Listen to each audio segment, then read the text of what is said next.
श्रीशैलेशदयापात्रं दीभक्त्यादिगुणार्णवं यतीन्द्रप्रवणं वन्दे रम्यजामातरं मुनिं लक्ष्मीनाथसमारम्भां नाथयामुनमध्यमाम् अस्मदाचार्यपर्यन्तां वन्दे गुरुपरम्परां यो नित्यमच्युतपदाम्बुजयुग्मरुग्मव्यामोदकस्तदितराणि तृणाय मेने अस्मद्गुरोर्भगवतोस्य दैकसिन्धोः रामानुजस्य शरणो शरणं प्रपद्ये मातापितायुपतयः सनयादिभूतिः सड्डं वदेव नियमेन मदन्वयानाम् आद्यस्य कुलपतेर्बहुलाभिरामं श्रीमत्तदङ्ग्रियुगलं प्रणमामि मूर्धना भूतं शरस्य महदा क्वयवट्टनादशि भक्तिसारकुलशेखर योगिवाहान् भक्ताङ्ग्रेणुपरकाल यतीन्द्रमिश्यान् श्रीमत्पराङ्गुसमुनिं प्रणतोऽस्मि नित्यम् आपादचूडमनुभूय हरिं शयानं मध्ये कवेरुतु इदुगूं दिदान्तरात्मा अदृष्टदान् नयनयोर्विषयान्तराणं योनिशिखामनவை முனிவாகனந்தம் காட்டவே கண்ட பாதகமலம் நல்லாடை உந்தி தேட்டர முதரபந்தம் திருமார்பு கண்டம் செவ்வாய் வாட்டமில் கண்கள் மேனி முனியரித்தனி புகுந்து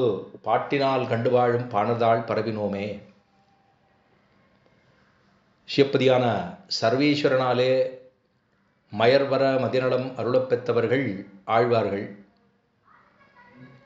மயர்வு அற அப்படின்னு சொல்லும்போது அஞ்ஞான அந்தகாரம் நீங்கும்படியாக அப்படின்னு அர்த்தம். மயர்வு அற மதிநலம், அஞ்ஞானம் துளி கூட இல்லாமல் ஞானத்தினுடைய மிகுதியே இருக்கக்கூடியதான ஆழ்வார்கள்.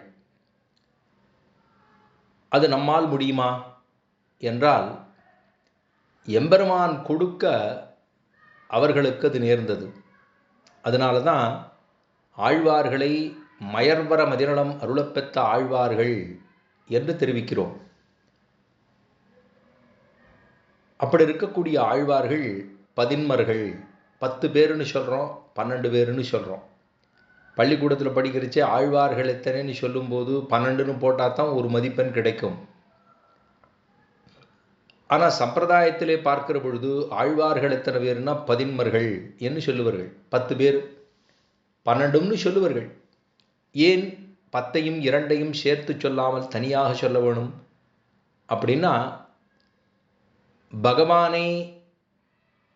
பகவானிடத்திலே பகவானுடைய திருவடி நிலைகளுக்கு போக வேணும் அப்படிங்கிற ஆசையாலே பிரார்த்தித்தவர்கள் 10 பேர். பகவானை சென்று கிட்ட வேணும், பகவானை காண்பியுங்கோள், தேவரீருடைய திருவடிகளிலே விழுகிறோம் அப்படின்னு சொல்லி ஆச்சாரியருடைய திருவடிகளிலே விழுந்தவர்கள் 2. ஒன்று நம்மாழ்வாருடைய சிஷ்யராக இருக்கக்கூடிய மதுரகவி ஆழ்வார், சித்திரையிலே சித்திரை திருநக்ஷத்திரத்திலே திருவதாரம் பண்ணவர். மற்றொருத்தி திருவாடிப்புறத்திலே பெரியாழ்வாருடைய பெண் பிள்ளையாக அவதரித்து போந்தவள் ஆண்டாள். இவா 2 பேரை தவிர மித்த எல்லாரும்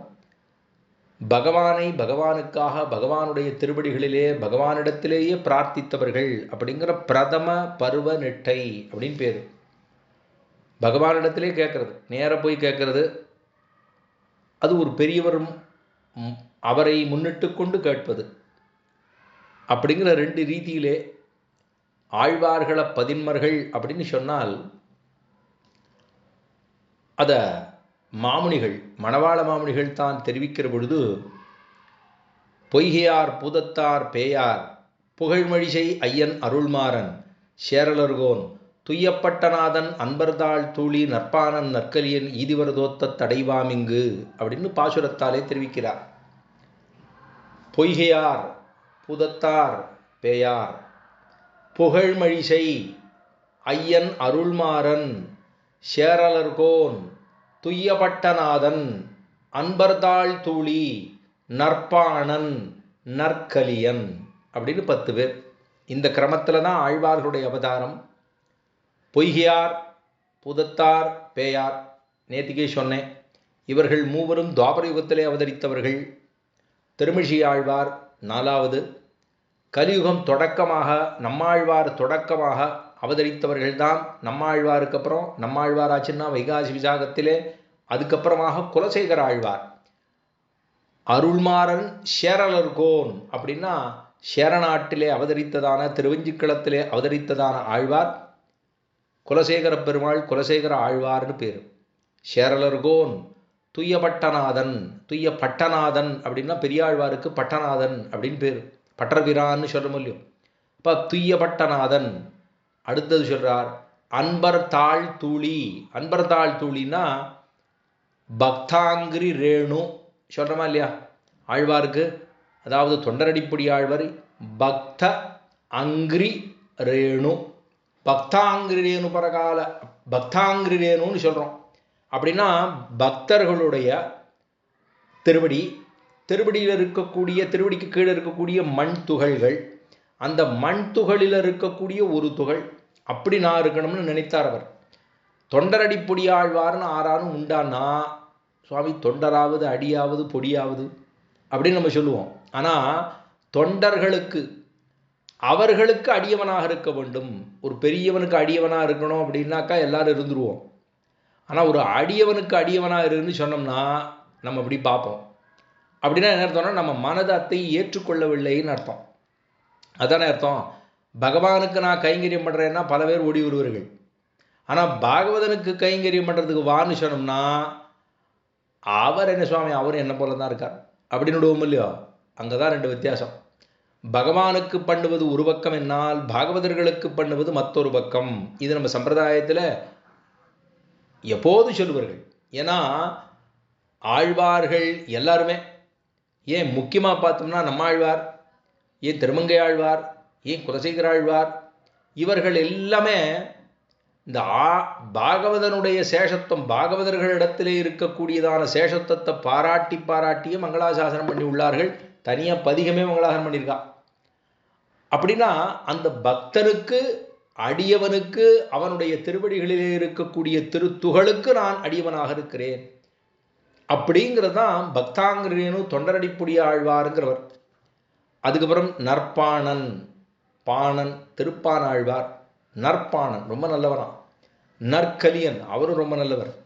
ஆக நற்பாணன் நற்கலியன் இதுவர் தோத்தத்தடைவாம் இங்கு அப்படின்னு இந்த கிரமத்தில் தான் ஆழ்வார்களுடைய அவதாரம் ஆயித்துன்னு மணவாள மாமணிகள் தன்னுடைய உபதேசரத்தன மாலையில், ஏன்னா உபதேசரத்தன மாலைங்கிற கிரந்தமே ரொம்ப ஆச்சரியமான கிரந்தம். 73 பாசுரங்கள், மொத்தம் 74 பாசுரங்கள் வரும்.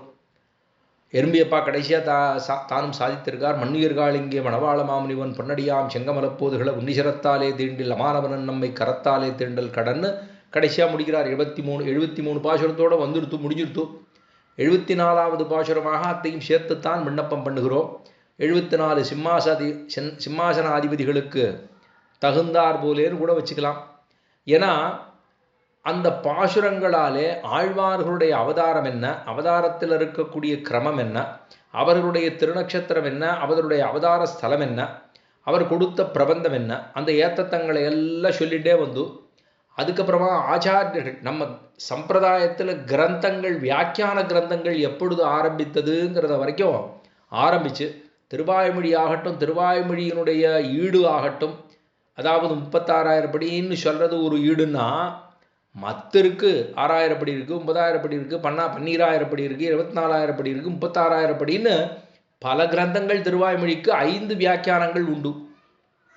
அதெல்லாம் எப்படி எப்படி ஆரிடத்திலிருந்து வந்ததுங்கிறதெல்லாம் சொல்லி கடைசியாக ஒரு சீவைட்டவனாவன் எப்படி இருக்க வேணும், ஒரு ஆச்சாரியனானவன் எப்படி இருக்க வேணும் அப்படிங்கிறது எல்லாத்தையும் சொல்லி கடைசியாக முடிக்கிறார் மணவாள மாமுனிகள். இது ஆழ்வார்களை பற்றியும் அருளிச்செயல்களை பற்றியும் கிரந்தங்களை பற்றியும் வியாக்கியானங்களை பற்றியுமே அப்படியே மாலையாக கோர்க்கப்பட்டதுனாலே அது உபதேச ரத்தின மாலைன்னு கொண்டாடப்படுகிறது.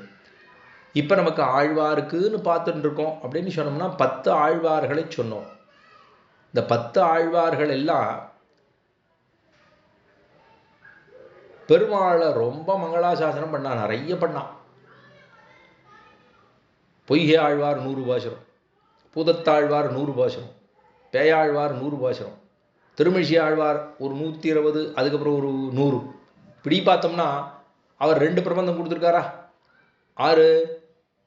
திருமிழிசை ஆழ்வார் திருச்சந்த விருத்தம்னு ஒரு பிரபந்தம், நான்முகன் திருவந்தாதின்னு ஒரு பிரபந்தம், 2 பிரபந்தம் கொடுத்துருக்கார். இன்னும் நிறைய பிரபந்தங்கள் பண்ணிருக்கார். எல்லாம் ஜலத்தில் படுத்து. அது கிடைச்சது எம்பெருமான் திருவுள்ளம்னு தான் வைத்துக்கொள்ள வேண்டும். 2 தான் கிடைச்சது நமக்கு.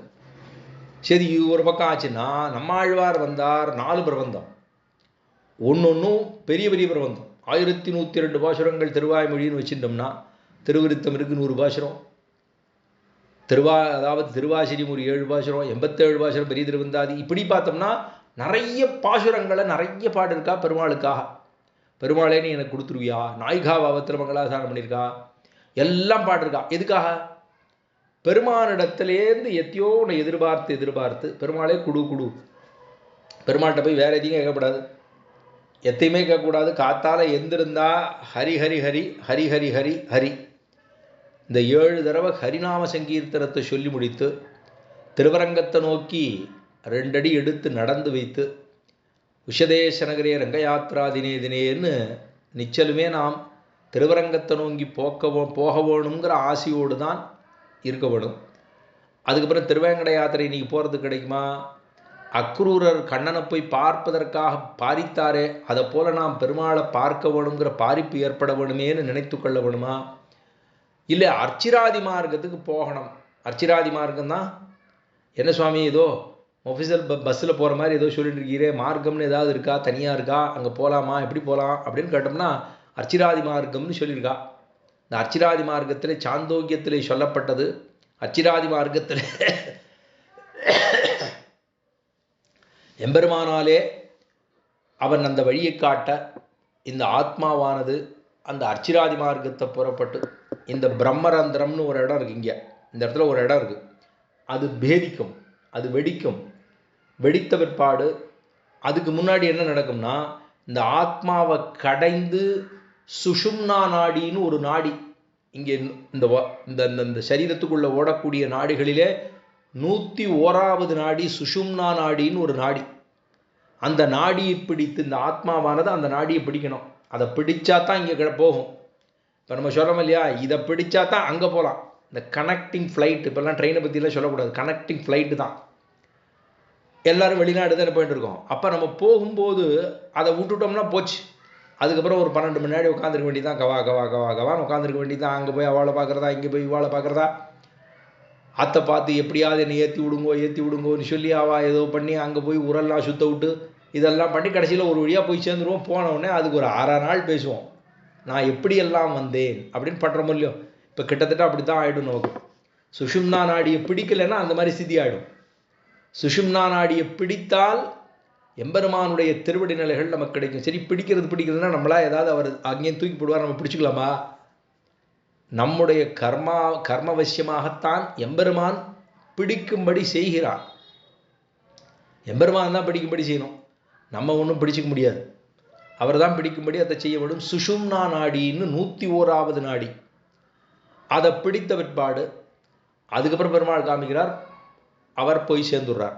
இது நடக்கிறது, இது ஒவ்வொருத்தருக்கும் நடக்கிறது. சில பேருக்கு நடக்கிறதானா தெரியாது, இப்படிலாம் இருக்கோ இல்லையோ. அப்படி இதெல்லாம் அந்த குலசேகரா ஒவ்வொன்றா நினச்சிக்கணும், அர்ச்சிராதி மார்க்கத்தில் போகிறதுக்கு நினச்சிக்கணும் அப்படின்னு சொல்கிறா.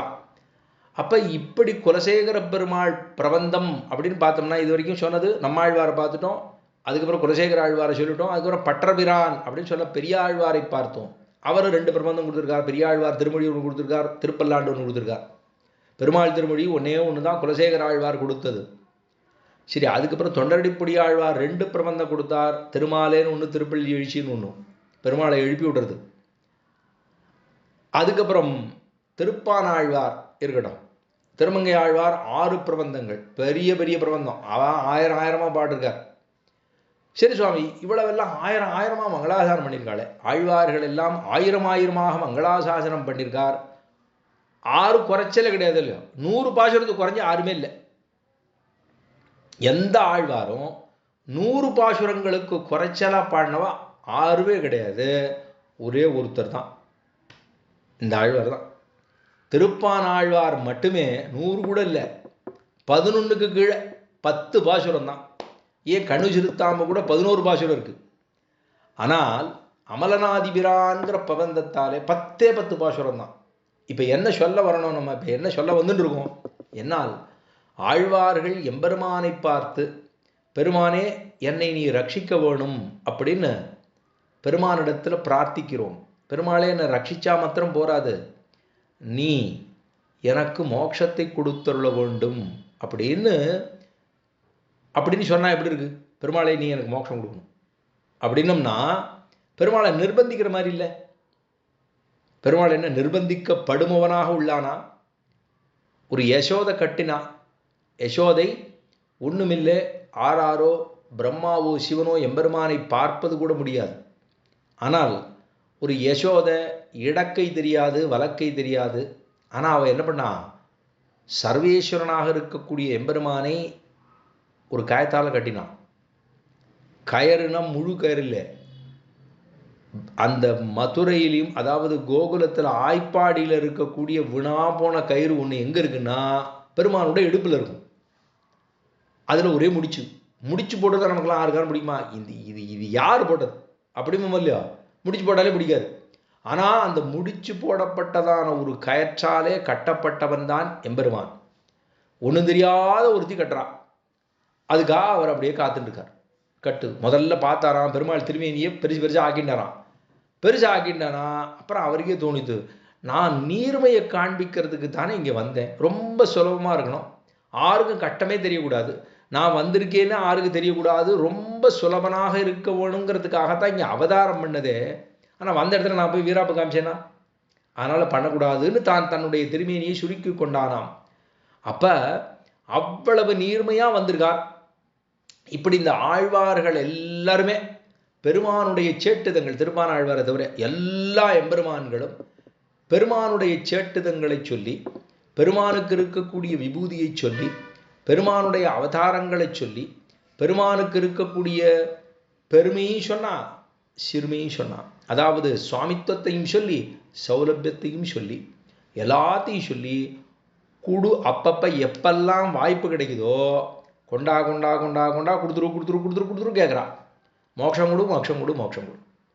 திருமங்கை ஆழ்வாரும் கேட்குறார், நம்மாழ்வாரும் கேட்குறார்.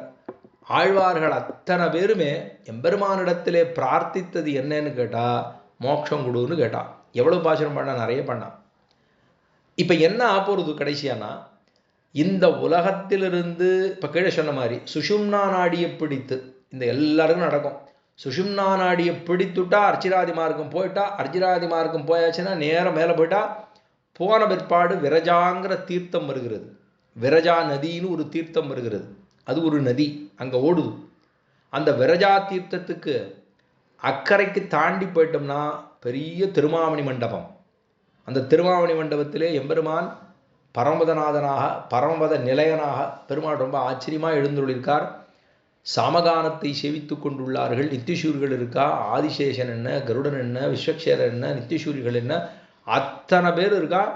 ஏதத் சாமகாயன்னாஸ்தே ஹாவு ஹாவுன்னு எல்லாரும் சேவிச்சுட்டு இருக்கா. இது நித்தியமான விபூதி. அங்கே பிணி, பசி, மூப்பு, நித்திரை, தாகம், தூக்கம் ஏதும் கிடையாது. அபகத பாப்மா விமிருத்து ஜரஹா விஷோகா விஜிகித்சா அபிபாசகா சத்தியகாமஹா சத்தியசங்கல்பகான்னு 8 விதமான கல்யாண குணங்கள் எம்பெருமானுக்கும் நமக்கும் சாமியம். அபகத பாப்மா, பாவம் ஒரு நாளும் நம்மை தீண்டாது. அபகத பாப்மா விமிருத்து, சாவு என்பது ஒரு நாளும் கிடையாது. விஜரஹா, ஒரு நாளும் ஜரை என்பது கிடையாது. விசோகா, சோகம் என்பது ஒரு நாளும் கிடையாது. அபிபாசகா, பசி கிடையாது, தாகம் கிடையாது, தூக்கம் கிடையாது, கண் இமை கிடையாது. கண் இமைங்கிறது அப்போ அந்த நிமிஷம்னா அப்படி இமைக்கிறோம் இல்லையோ, அது கிடையாது. சொன்ன நேரத்துக்கு, இப்போ அடியை வந்தேனோ 8 மணிக்குன்னு வீரப்பா சொல்லியாச்சு. ஆனால் அடியை வந்ததுக்கு ஒரு 20 நிமிஷம் தாமதம். இப்போ காரணம் சொல்லிட்டு இருந்தால் அது சரியாக இருக்குமா? வர முடியல, க்ஷமித்து கொள்ளுக அப்படின்னு தானே சொல்லி ஆகணும். அப்போ வர முடியல. அப்போ சொன்ன நேரத்துக்கு வர முடியாமல் சில காரியங்கள் நடக்கிறது. அங்கே அப்படிலாம் ஒன்றுமே நடக்காது. நினச்சதை பண்ணலாம், சொன்னதை பண்ணலாம். இதெல்லாம் நடக்கக்கூடியது எங்கேன்னா பரமதத்திலே நடக்கும். இதெல்லாம் எப்போ? இந்த சரீரத்தை விட்டு புறப்பட்டு, இதைத்தான் ஆழ்வார் தெரிவிக்கிற போது, அதாவது வைகுந்தம் புகுவது மன்னவர் விதியேன்னு தெரிவிக்கிறார் நம்மாழ்வார். வைகுந்தம் புகுதலும் வாசலில் வானவர், வைகுந்தத் தமரமர் எமதிடம் புகுதன்னு, வைகுந்தத் தமரரும் முனிவரும் வியந்தனர், வைகுந்தம் புகுவது மன்னவர் விதியே. அதை எப்படி சொல்லணுமா? நம்பிள்ளத்தானம் தெரிவிக்கிறார், வைகுந்தம் புகுவது மன்னவர் விதியே. ஒரு பிராப்தம் என்று கொள்ள வேண்டும். சுவாமி இப்படிலாம் சொல்லக்கூடாது, வைகுந்தம் புகுவது மன்னவர் விதியே அப்படின்லாம் சொல்லக்கூடாது. விதினா அது என்ன, இப்படி தான் இருக்கணும், இதுதான் விதி, அப்படி அல்ல. ஒரு பிராப்தம். வைகுந்தம் புகுவது மன்னவர் விதியே ஒரு பிராப்தமாக இருக்கும். ஏன்னா எல்லாருக்கும் கிடைக்க போகிறதா தெரியாது இல்லையோ, எம்பெருமான் தான் கொடுக்கணும், எல்லாருக்கும் கிடைச்சிருமான்னா அவனவன் வந்த வழி. அவரவர் விதிவகை அடைய நின்றனரேன்னு ஆழ்வார் தெரிவிக்கிறார். அவரவர் விதிவகை அடைய நின்றனரே, அவரவர் விதிவகை. அப்ப வைகுந்தம் புகுதலும் இங்கேருந்து போறச்சே இதைத்தான் ஆழ்வார் தெரிவிக்கிற போது, வைகுந்தம் புகுதலும் வாசலில் வானவர். இங்கேருந்து ஒரு ஆத்மா இங்கிருந்து புறப்பட்டு நேர போடுறான், அச்சிராதி மார்க்கத்தில் போகிறான். போயிட்டு விரஜை தீர்த்தத்திலே தீர்த்தமாடுகிறான். தீர்த்தமாடினவுடனே அக்கறையில் ஒருத்தர் இருப்பார். சுவாமி அங்கே யார் இருக்கா, நமக்காக காத்துட்டு இருக்காளா அப்படின்னா, அமானவன் அப்படின்னு பேர். அமானவனுடைய கரஸ்பரிசம் பட வேணும். அந்த அமானவன் நம்ம கையை பிடிக்கிறார். ஏன்னா இந்த விரஜா தீர்த்தத்தில் போய் இங்கே இருக்கக்கூடியவனானவன் போய் அங்கே தீர்த்தம் ஆடுகிறானே, அது வரைக்கும் எப்படி இருக்கும் சரீரம்னா, ஸ்தூலமான சரீரமாக இருக்கும். ஸ்தூலம் அப்படின்னு பேர். பெருத்து ஸ்தூலம்னா நம்ம கொஞ்சம் நல்லா விகசித்து இருக்கும். ஆனால் அங்கே போன உடனே இதுவரைக்கும் பாபம் எல்லாம் சேர்ந்து இருக்கும் இல்லையோ, பாபமும் தொலைக்கப்பட வேணும், புண்ணியமும் தொலைக்கப்பட வேண்டும். ரெண்டுமே தொலைக்கப்பட வேண்டும். நன்னா ஞாபகம் வச்சுக்கணும். பாபமும் நம்மள்கிட்ட இருக்கக்கூடாது, புண்ணியமும் இருக்கக்கூடாது. சுவாமி இவர் தப்பா சொல்றார், இல்லவே இல்லை. புண்ணியம் என்பதும் நாம் மோட்சத்துக்கு போவதற்கு ஒரு கோளாறே, ஆணிதான். ததா வித்வான் புண்ணியபாபே விதூய நிரஞ்சன பரமம் சாமியம் உபைதி அப்படின்னு சாஸ்திரம் ஓதுகிறது. புண்ணியமும் தொலைய வேண்டும், பாபமும் தொலைய வேண்டும். எப்படி சுவாமி புண்ணியம் தொலையும்? நாம் பண்ணிட்டு நான் பண்ணேன்னு சொன்னோம்னா புண்ணியம் இருக்கும், அவ்வளோதான். ஒரு புண்ணியமான காரியத்தை 4 பேருக்கு ஏதோ ததியாராதனம் பண்ணிட்டு நான் ததியாராதனம் பண்ணேன் பார்த்தீரா, எவ்வளோ என்ன சாப்பாடு போட்டேன் பார்த்தீரா அப்படின்னு விராப்பா பேசியிருந்தோம்னா புண்ணியம் நம்மள்கிட்ட இருக்கும். ததியாராதனம் செய்வதற்காக செய்தோம், அவ்வளோதான். இதில் என்னவோ அதை செஞ்சதுனால இவருக்கு ஏதோ ஒரு மகுடத்தை கொடுப்பது போலவும் அப்படிலாம் எதுவுமே கிடையாது இல்லையோ. 4 பேருக்கு செய்யணும்னு சொல்லியிருக்கு, செஞ்சுட்டு என்ன பலன் அப்படின்னு கேட்டோம்னா அதுக்கு ஒரு பலன் கிடையாது. பலன் அப்படிங்கிறது ஒன்றும் இல்லை. அப்போ புண்ணியம் என்பதும் தொலைக்கப்பட வேணும். சில பேர் என்ன பண்ணுவா, அன்னதானம் பண்ணு அப்போ தான் நம்ம குடும்பத்துக்கு ரொம்ப நல்லது அப்படின்னு சொல்லுவா. சொன்னால் என்னென்னா புண்ணியம் இவ்வாறோட சேர்ந்துடும்.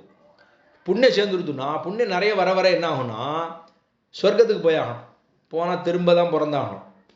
அப்போ புண்ணியமும் தொலைக்கப்பட வேணும், பாவமும் தொலைக்கப்பட வேணும். ரெண்டும் தொலைஞ்சிடுதுன்னா பெருமாள் பார்க்குறார், சரி இவரை தூக்கிடலாம் அப்படின்னுட்டு நேராக கொண்டு போடுறார். அங்கே விரஜா தீர்த்தத்தில் போய்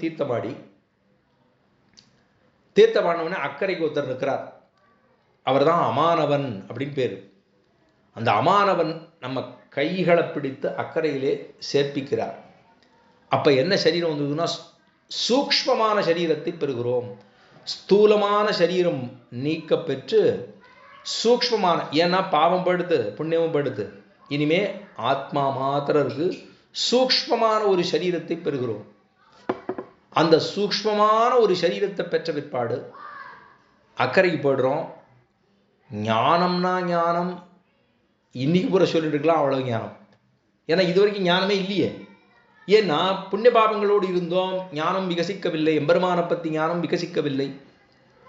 எல்லாம் போயிடுது, பாபம் எல்லாம் போயிடுது, புண்ணியம் எல்லாம் போயிடுதுன்னு பெருமாளை பற்றின ஞானம் நிறைய வந்துடுது, ரொம்ப ஆசை வந்துடுது.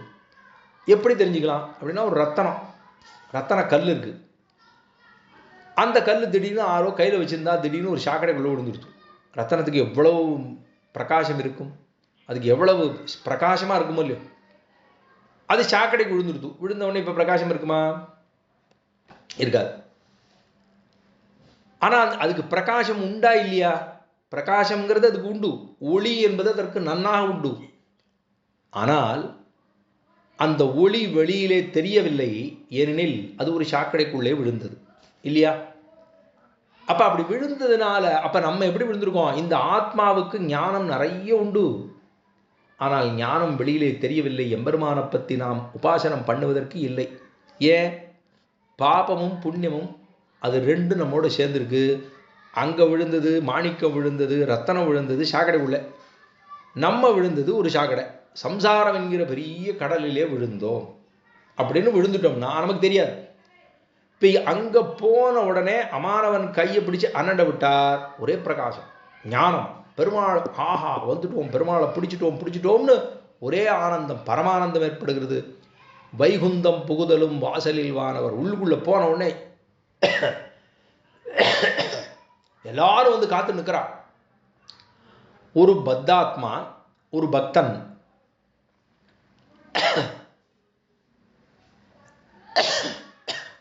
ஒரு பக்தாத்மா இந்த லோகத்தில் இருக்கக்கூடிய கட்டங்கள் எல்லாம் விட்டுட்டு, கட்டங்கள் எல்லாத்தையும் விட்டுட்டு பெருமாள் காட்டுவதற்காக அவன் எம்பெருமான் காட்ட நேர போறான். போய்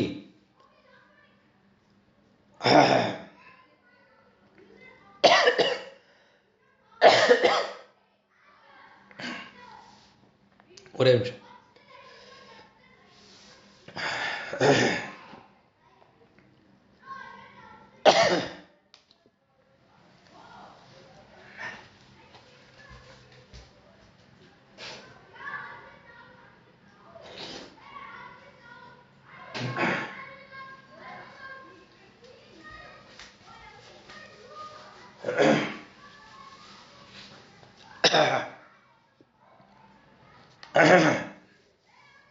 ஆக எம்பெருமான் காட்ட இவன் அங்கே போய் வைகுந்தம் போகிற போது அங்கே இருக்கக்கூடிய நித்தியசூரிகள் எல்லாம் இவனை எதிர்பார்த்து கொண்டு இருக்கிறார்கள். ஏன்னா ஒருத்த சம்சார மண்டலத்திலேருந்து ஒருத்தன் வசத்தியாக வரான்னா அவன் வருவதற்காக வழியிலே காத்து கொண்டுள்ளார்கள்.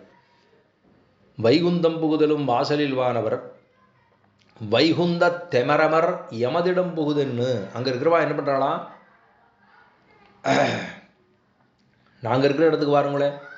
இப்போ இங்கெல்லாம் இப்போல்லாம் நம்ம போனோம்னாக்கா சுவாமி பொன்னடி சாத்த வேண்டும் அப்படின்னு பெரிய பெரிய ஆச்சாரியர்கள்லாம் கூப்பிட்டு போகிறோமோ இல்லையோ, அதை மாதிரி இங்கே வாரும் அப்படின்னு ரொம்ப பிரியமாக கூப்பிடுவார்களாம்.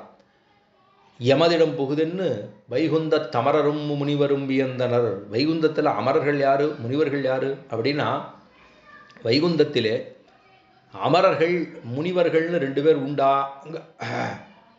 அங்கே கூட 2 கேட்டகரி உண்டா அப்படின்னு கேட்டோம்னா, யார் ஒருத்தர்கள் கைங்கரிய நிட்டர்கள்னு ஒரு பக்கம். இப்போ ஸ்ரீரங்கத்துக்கே போனோம்னா நிறையா பேர் கைங்கரியம் பண்ணிருப்பா, நிறைய பேர் சேவாகாரத்தில் இருப்பா, நிறைய பேரும் வேதவாராயணம் சேவிச்சுட்டு இருப்பா. இது எல்லாருமே கைங்கரியம் தான். ஒருத்தர் வாச்சா கைங்கரியம் பண்ணுருவா, ஒருத்தர் காய்க்கு கைங்கரியம் பண்ணுவா. அப்போ எல்லாமே கைங்கரியம் தான். அப்போ மடப்பிளில கைங்கரியம் பண்ணுறவர் சுமார் என்றும், வேதபாராயணம் சொல்கிறவர் ரொம்ப வசதி என்றும் கொள்ளக்கூடாதுங்கிறது சொல்ல வரேன். எல்லாமே எம்பெருமானு கைங்கரியம் பண்ணுறது தான்.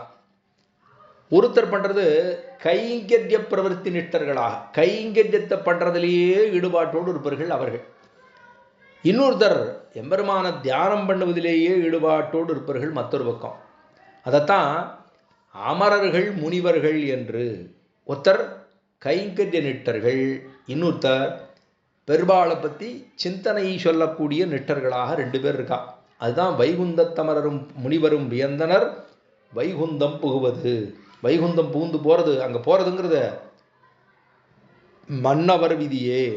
இங்கே இருக்கக்கூடிய லோகத்தில் இருக்கக்கூடிய அத்தனவர்களுக்கும் அதுதான் பிராப்தமாக ஏற்படுகிறது அப்படின்னு ஆழ்வார் சொன்னார்.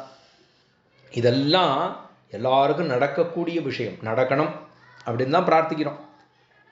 எல்லா ஆழ்வாரும் இதைத்தான் சொல்லி சொல்லி சொல்லி சொல்லி போனோம், வைகுந்தம் போனோம், வைகுந்தம் போனோம். நேதிகே சொன்னோ குவிக்கொள்ளுங்காலம் இன்னும் குறுகாதோ அப்படின்னு சொன்னார் ஆழ்வார். சீக்கிரம் கொண்டு போக மாட்டியா, இன்னேயாக நாளையேயாக இனிப்பிறவி நன்னாக. ஆழ்வார் இன்னி கொண்டு போறியா, நாளை கொண்டு போறியா, நாளா நீ கொண்டு போறியா, என்னி கொண்டு போறியா சொல்லுங்கிறார், நிர்பந்தம் பண்ணுங்கிறார். வேண்டேன் மனை வாழ்க்கைங்கிறார் திருமங்கை ஆழ்வார். அதுக்கப்புறம் திருமங்கை ஆழ்வார் பார்த்தோம்னா திருமங்கை ஆழ்வார் மற்றொரு இடத்துல சொல்றார், இப்படியே வெண்ணியே வேண்டி வீடு பொருட்கணங்கி வேர்க்கனார் கலவியே கருதி நின்னவா நெல்லா நெஞ்சனுடைய, இப்படியே மேலே எங்கேயும் சுற்றிட்டு இருந்தேனே, எனக்கு இப்படியே இல்லையே இப்படியே போயிட்டு இருக்கேனே, மேலே பெருமாளே நீ கூட்டிக்கோங்க அப்படிங்கிறார். இப்படியே பிரார்த்தித்து கொண்டிருக்கா. இதெல்லாம் பிரார்த்திக்கிறது எதுக்காக? இப்போ சொன்னேன்னு இல்லையோ, இதெல்லாம் நடந்து பெருமாளுக்கிட்ட அங்கே போய் திருமாமணி மண்டபத்துக்கு போய் நிச்சலுமாக கண்ணே கொட்ட வேணாம், இமையே கொட்டாது, அப்படியே பார்த்துட்டே இருக்கும். ஜாகிரவாகுந்தமிந்ததேன்னு உபனிஷத் வாக்கியம். கண்கள் அப்படியே திறந்தே இருக்கும், எப்போதும் சேவிச்சுட்டே இருப்போம் அப்படியே. அப்ப அப்படி இருக்கக்கூடிய இடத்துக்கு போவதற்காகத்தான் ஆழ்வார்களும் சரணாகதி சாஸ்திரம் சொல்லித்து, சாமவேதம் சொல்லித்து, சாந்தோக்கியம் சொல்லித்து, பிருகதாரண்யம் சொல்லித்து, எல்லாம் பெருமாளை சேவிக்கணும், போய் சேரணும். இதெல்லாம் எவ்வளவு கஷ்டம். இவாள்லாம் அத்தனை பாசுரம் மங்கு மங்கு மங்கு மங்குன்னு அத்தனை பாசுரம் பாடியிருக்கா. பெருமாளை கொண்டு போ கொண்டு போ கொண்டு போ கொண்டு போன்றா. ஆனா அதெல்லாம் அங்க போன பிற்பாடு என்ன ஆறுத, பெருமாளோட திருமேனியோட போய் சேர்ந்துடும். இதுதான் நடக்கிறது. அங்க போன உடனே போறோம், கிடுக்கிடுக்கிடுன்னு ஓடுறோம். திருமாவணி மண்டபத்தில் விட்டவனே இந்த சூக்ஷ்ம சரீரத்தை எடுத்துக்கொண்டு கிடுக்கிடுக்கிடுன்னு ஓடுறான். ஏன்னா ரொம்ப நாளா இவ்வளவு நாளாச்சு, எத்தனை ஜன்மாவா கீழே இருந்தாலும் தெரியாதோ இல்லையோ, ஜன்ம ஜன்மாந்திரத்துக்கும் இங்கே கீழே இருந்துள்ளான்னு தெரியாது. அங்கேருந்தான் வந்திருக்கான் கீழே.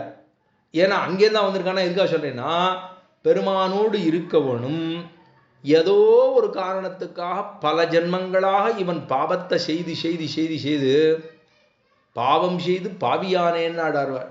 அப்ப அவ்வளவு பாவத்தினாலே சஞ்சித கர்மா ஒரு பக்கம் இருந்தாலும் பிராரப்த கர்மாவை முடிப்பதற்காகவே இங்க கீழிறங்கி வந்து பல ஜென்மா எடுத்து அந்த ஜென்மால நன்னா பண்ணிருந்தோம்னா சட்டுன்னு போயிருக்கலாம்.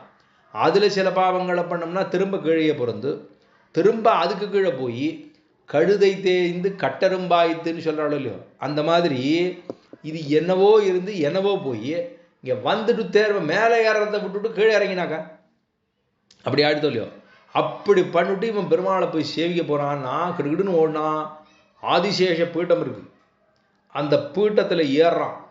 ஏறி பெருமாளோட தொடையில போய் உட்காந்துட்டான். உட்காந்துட்டா பெருமாள் இப்படி பார்க்குறாரு, இவன் துணுன்னு இருக்கான். போய் பார்த்தோன்னே பெருமாளுக்கு ஒரே ஆனந்தம், பெருமாளுக்கு ஏக ஆனந்தம். நம்ம பெருமாள்கிட்ட போய் நம்ம ஆனந்தப்படுறோம்னாலாம் சொல்லக்கூடாது. நம்ம போய் அங்கே உட்கார்ந்தோடனே பெருமாளுக்கு தான் பரமானந்தம் ஏற்பட்டது. அதுக்கு தான் அவர் படாத பாடுபடுறதே அதுக்கு தான். நம்ம என்னவோ நம்ம தான் நினைச்சிட்டு இருக்கோம், எத்தனை பாடுபடுற பெருமாள் இவ்வளவு கட்டப்படுகிற கொடுக்குறார், பெருமாளை சேர்த்துக்க கூடாதா அப்படின்னு பெருமாள்கிட்ட சொல்றோம்னா அந்த பெருமாள்கிட்ட சேர்த்துக்க கூடாதாங்கிற வார்த்தை உண்மை. ஆனா நாம் பெருமாளை போய் சேர்றதுக்கு எத்தனை பிரயத்தனப்படுறேன்னு நான் சொன்னேன்னா அதை விட வேற வார்த்தையே இருக்க முடியாது. கர்மயோகம் பண்றேன் பெருமாளுக்கு சேர்த்துக்கல, ஞான யோகம் பண்றேன் சேர்த்துக்கலன்னா அப்படிலாம் சொல்லவே கூடாது. அப்ப பெருமாள்கிட்ட போய் சேர்றோம். அவர் கேட்கிறார், கோசின்னு கேட்கிறார், கோசி நீ யார்? அகம் பிரம்மாஸ்மி, நான் தேவரீருடைய சரீரமாக இருக்கக்கூடியவன் அப்படின்னு சொல்றேன். இதுதான் நடக்கிறது. இதெல்லாம் பரமதத்துக்கு போனா நடக்கிறது எல்லாருக்கும். திருப்பானாழ்வாருக்கு இங்கே நடந்துருது. ஆச்சா, பெருமாள் பெரிய பெருமாள் இருக்காரே, அந்த பெரிய பெருமாளுடைய சன்னிவேசத்துக்குள்ளவே போனார், ஆளை காணும். இதுதானே சொல்ல வரோம். இப்போ அப்படி ஆழ்வார்களுக்குள்ளே குறைச்சலா பாடினவர், நிறைவு பெற்றவர், குறைச்சலா பாடினவர் எந்த ஆழ்வாருக்கு இது கிடைக்கல. எல்லா ஆழ்வாரும் கதறுகிறார்கள். இன்னைக்கு என்னை கூண்டு போ கதறா. நம்ம ஆழ்வார் கதறாத கதறலா, அத்தனை கதறார். ஆனால் பெருமாள் ஆரையும் அப்படிலாம் வச்சுடுறார். நம்ம ஆழ்வாரை போல இருக்கக்கூடிய ஒருத்தருக்கு 32 வருஷம் இந்த லோகத்தில் வச்சாருன்னு சொன்னா நம்மளோட கதையெல்லாம் பெருமாளுக்கு தான் தெரியும். அப்படின்னா அவ்வளவு தூரம் பரபக்தி பரஞான பரமபக்திங்கிற தசைகள் வந்து சேர்ந்த பிற்பாடுதான் எம்பெருமான் அழைத்து கொள்ளுகிறான்ங்கிறது இருக்கு. அப்ப அப்படி திருப்பானாழ்வார் ஒருவருக்கு அந்த பிராப்தம் ஏற்பட்டது. அவர் அவதரித்தது எங்கே? உறையூர்னு சொல்லப்படுகிற கோழியூர்னு பேர். உறையூர் அப்படின்னு நம்ம சொல்றோம்.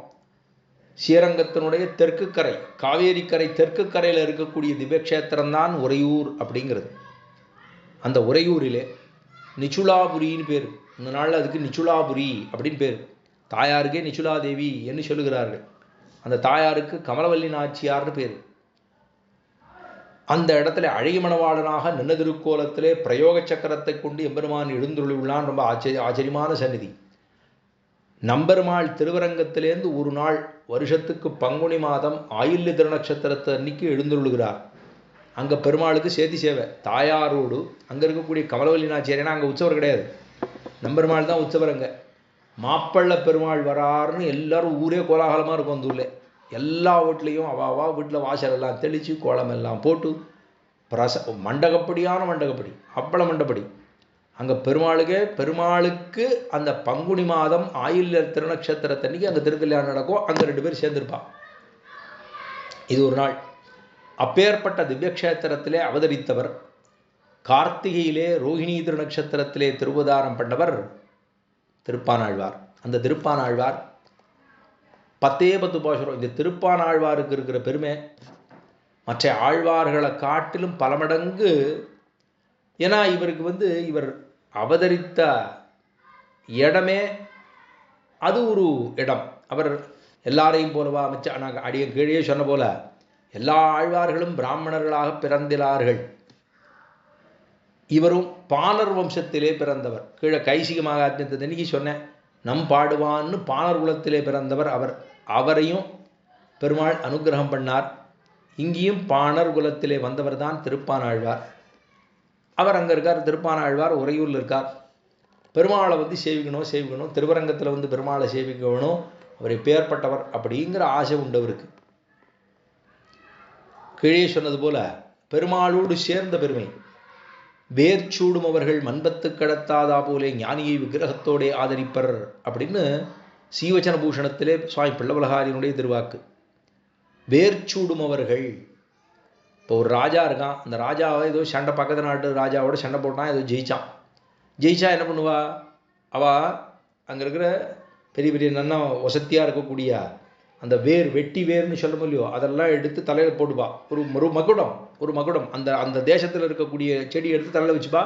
ஒரு மகுடம் சுற்றி கொள்ளுவது போல வேர்ச்சூடும் அவர்கள் வேர் எடுத்து தலையில் வச்சுப்பா. அதை வச்சுக்கிற போது மண்ணெல்லாம் நல்லா கழட்டி விட்டுட்டு, மண்ணெல்லாம் நல்லா உதறி விட்டுட்டு அப்புறம் வச்சுப்பாளா, மண்ணோடு சேர்த்து வச்சுப்பா. அதான் இங்கே தெரிவிக்கிறார். வேர்ச்சூடும் அவர்கள் மண் பற்று கழற்றாதா போலே ஞானியை. யாரு ஞானி? திருப்பானாழ்வாரை போல இருக்கக்கூடிய ஞானி. ஞானியை விக்கிரகத்தோடே ஆதரிக்கும். ஞானியை எப்படி ஆதரிச்சாராம்? திருமேனியோடவே ஆதரிச்சுட்டார்.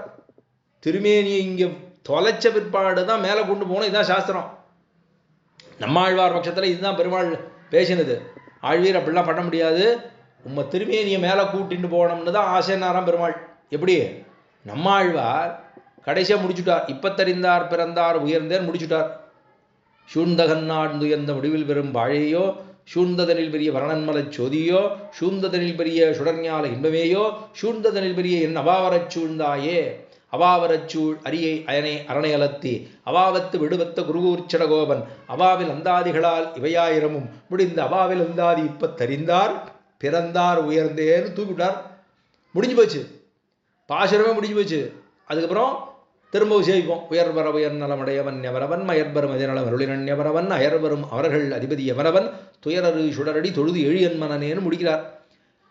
ஏன்னா இப்பத்தறிந்தார் பிறந்தார் உயர்ந்தேன்னு முடிச்ச உடனேவே பெருமாள் கூட்டினுட்டார்னா தரிசன சமானாகாரமான சாட்சா்காரம்னு சொல்லுவார். தான் இந்த ஆத்மா உள்ளுக்குள்ளேருந்து அடிய கீழே சொன்னேன் இல்லையோ, 101வது நாடியை பிடிச்சு போறதுக்கு முன்னாடி அப்படியே பெருமாள் ஒரு சேவை சாதிப்பான். எல்லாருக்கும் நடக்கும். அப்படியே பெருமானுடைய திருமேனியை ஒரு க்ஷணம் அப்படி பளிச்சுன்னு வந்துட்டு போயிடும். அப்படி வரும் பாருங்க. பெருமாள் எவ்வளவு ஜோதி ரூபமாக எம்பெருமான் உள்ளான்ங்கிறது உணர முடியுமான தெரியாது. அந்த தரிசன சமானாகாரமான சாட்சா்காரத்தை காண்பிக்கிறான் எம்பெருமான்.